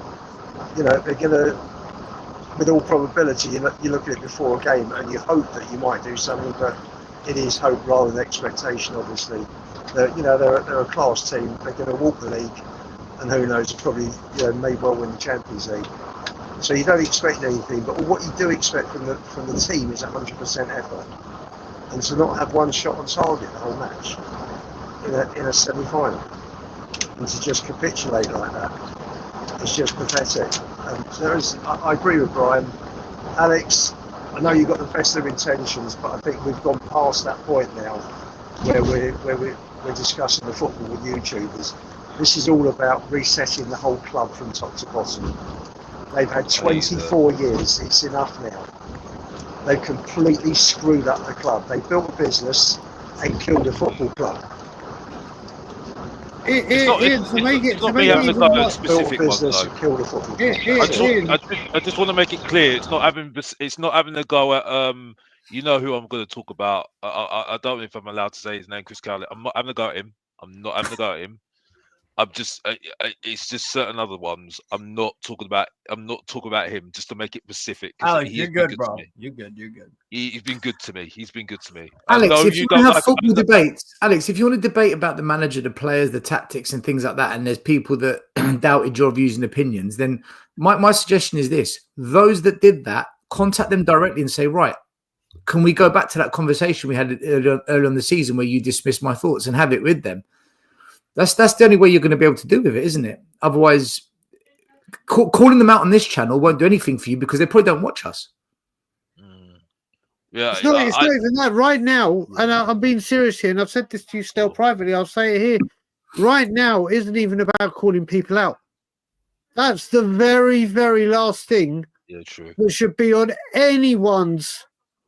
We need to focus on Levy and Enoch, man. That's it, mate. That's it. There is no other. It has to be on that. It has to be. Mate, whatever the problem is, whatever it is, we have wanted people to come together. Still, you and I have done this for a long time now, and wanted and asked and said, why haven't you taken action? Why haven't you done this? Why haven't you done that? And they weren't there yet. But now that the very fact that people are there, whether they agree with you, agree with me, I dislike them, whatever, you want the same as me.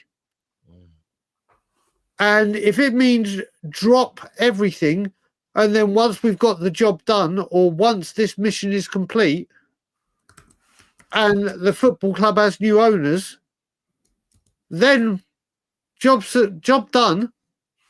And then if it picks up again, then... But right now, we are...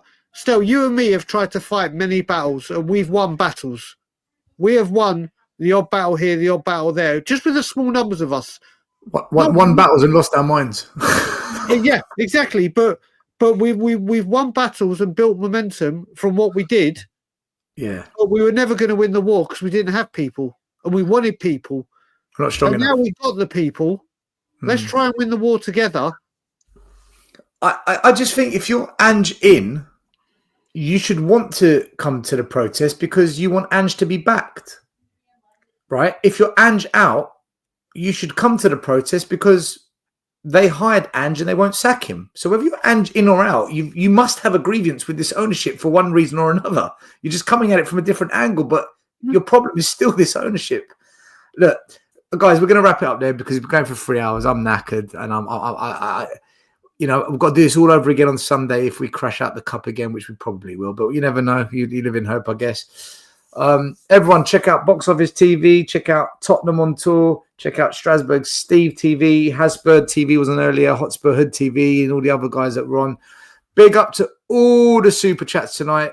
There's too many to put on the screen, so I'll just read your names out. Tony Ian DJ, A User, Callum Sniller, Frankie Hernandez, Della Spurs, Atrakron, Christian Soulboy, A User, Zlatan, who had a very wonderful, polite, friendly thing to say to me, Man Bear Pig, Football Heritage TV, and of course Archer. Big up to you guys. We will be back on Sunday for the post-match show, 9:30 p.m. after the FA Cup game that evening, and back on Monday we're doing a special with Change for Tottenham. Come and check that one out, 8:30. Box Office, you got anything going on between now? Yeah, I've got a planned show tomorrow at 5:30, or around evening time. Yeah, so I'll have something around that time. So yeah, please, if you want to come and if you don't agree with me or agree with me, come and watch it. And I might have guests on if you all watch or like and subscribe. Depends on how many people are watching. You know what I mean? Because you've all disagreed with me, so it'd be interesting to see whether you want to turn up and debate me. You know what I mean? But we'll see. But yeah, there's the show on tomorrow. So yeah, keep locked in on that one. Just subscribe and hit the notification bell on Box Office TV, because then when he goes live, you get notifications so you know he's live. And if you want to jump on, debate the Professor of Truth and Entertainment. Brian, you got anything going on with Tottenham on tour? Yeah, I'm going to go live tomorrow, 6 p.m. UK time. I'm going to do it every Friday on my lunch break. And was hoping to talk about us marching on to Wembley, but that's clearly not the case. So it will be more talk about the state of this football club and how the hell we get it. Oh, sorry, state of the business club and the entertainment complex, the Levy Bowl, and how we get it back to actually being a football club once again. Check out Tottenham on tour, 6 p.m. UK time, which is, I believe, 1 p.m. Canada time. 1 p.m. Very good still. Look at you with your geographical clock. You see that? Yeah. 6 minus 5. I was good at maths. Steve-O, you doing any shows tomorrow? Probably covering 300 live matches across Europe. Yeah, the usual. Tomorrow, Bayern München play Werder Bremen. There'll be a watch along for that. Saturday, I'm gonna do watch along for Leeds Millwall United. Hopefully, we get some good fights on and off the stands. Or on and off the pitch. That's what I meant to say. So that'll be fun. Then Birmingham City, Newcastle, probably watch along for that. And then on Sunday, not sure what I got planned quite yet, but yeah, just some watch alongs coming up tomorrow, Saturday, Sunday, just the usual. But yeah, big up for having me. Sorry about Spurs. I feel bad for you guys on every single level. Mate, I've given up. Don't worry about it. I'm past the point. Timo Werner, you don't need to apologise, Bob. Timo Werner was my breaking point, man. Yeah. Just to say, very quick, Steve. How many years have you had your owners? About 3. 3. So that's two Carabao Cup finals and a Champions League qualification. Okay. Yeah. A lot of Yeah. Good. No, new owners don't make a difference. New owners, yeah. Yeah, no, new owners, you know, it's better the devil you do know than the one you don't, apparently. Stuck with one manager, yeah? Yeah. Okay. Bought quality players. Oh, ball qualities. Okay. Yeah. Good. If anyone wants to feel sick, I tortured myself the other week. I went back and watched the Newcastle documentary. Even the first episode, I wanted to be sick. Sorry, the new owners quality finals, these words I don't understand. I don't understand. Ian, are you there? I'm on the Sabbath. Yeah, I'm here. I'm on the Sabbath show at 10 o'clock in the morning. So, all right. Yeah, I'll get a few hours sleep and then back onto it. Are you going to Aston Villa away? Villa Sunday. You're going to Villa on Sunday? Yeah. No, I'll be. Yeah. Yeah, you need help. Yeah. So, I probably do. I'll ask for that help. Probably will. Maybe will come on. What time's your show on Sunday? Still. 9:30 p.m. You're welcome to come on. Lovely. Okay. Hopefully be back by then. Anyway. So fun and games. All right, Ian. Safe journey home, man. I'll speak to you soon. Cheers, guys. Thanks. See you later. Leave you out. Hey, safe drive back, Ian. Guys, thanks for watching tonight. As always, smash like, subscribe, hit notification bell, all the good stuff. We will see you on Sunday, and I'm sure I'll post some stuff on the community page just to keep you entertained and to keep myself sane. Have a good one. We're out of here. Peace. The first game we look for, Robbie. Tottenham away. When we got Tottenham away. Tottenham away.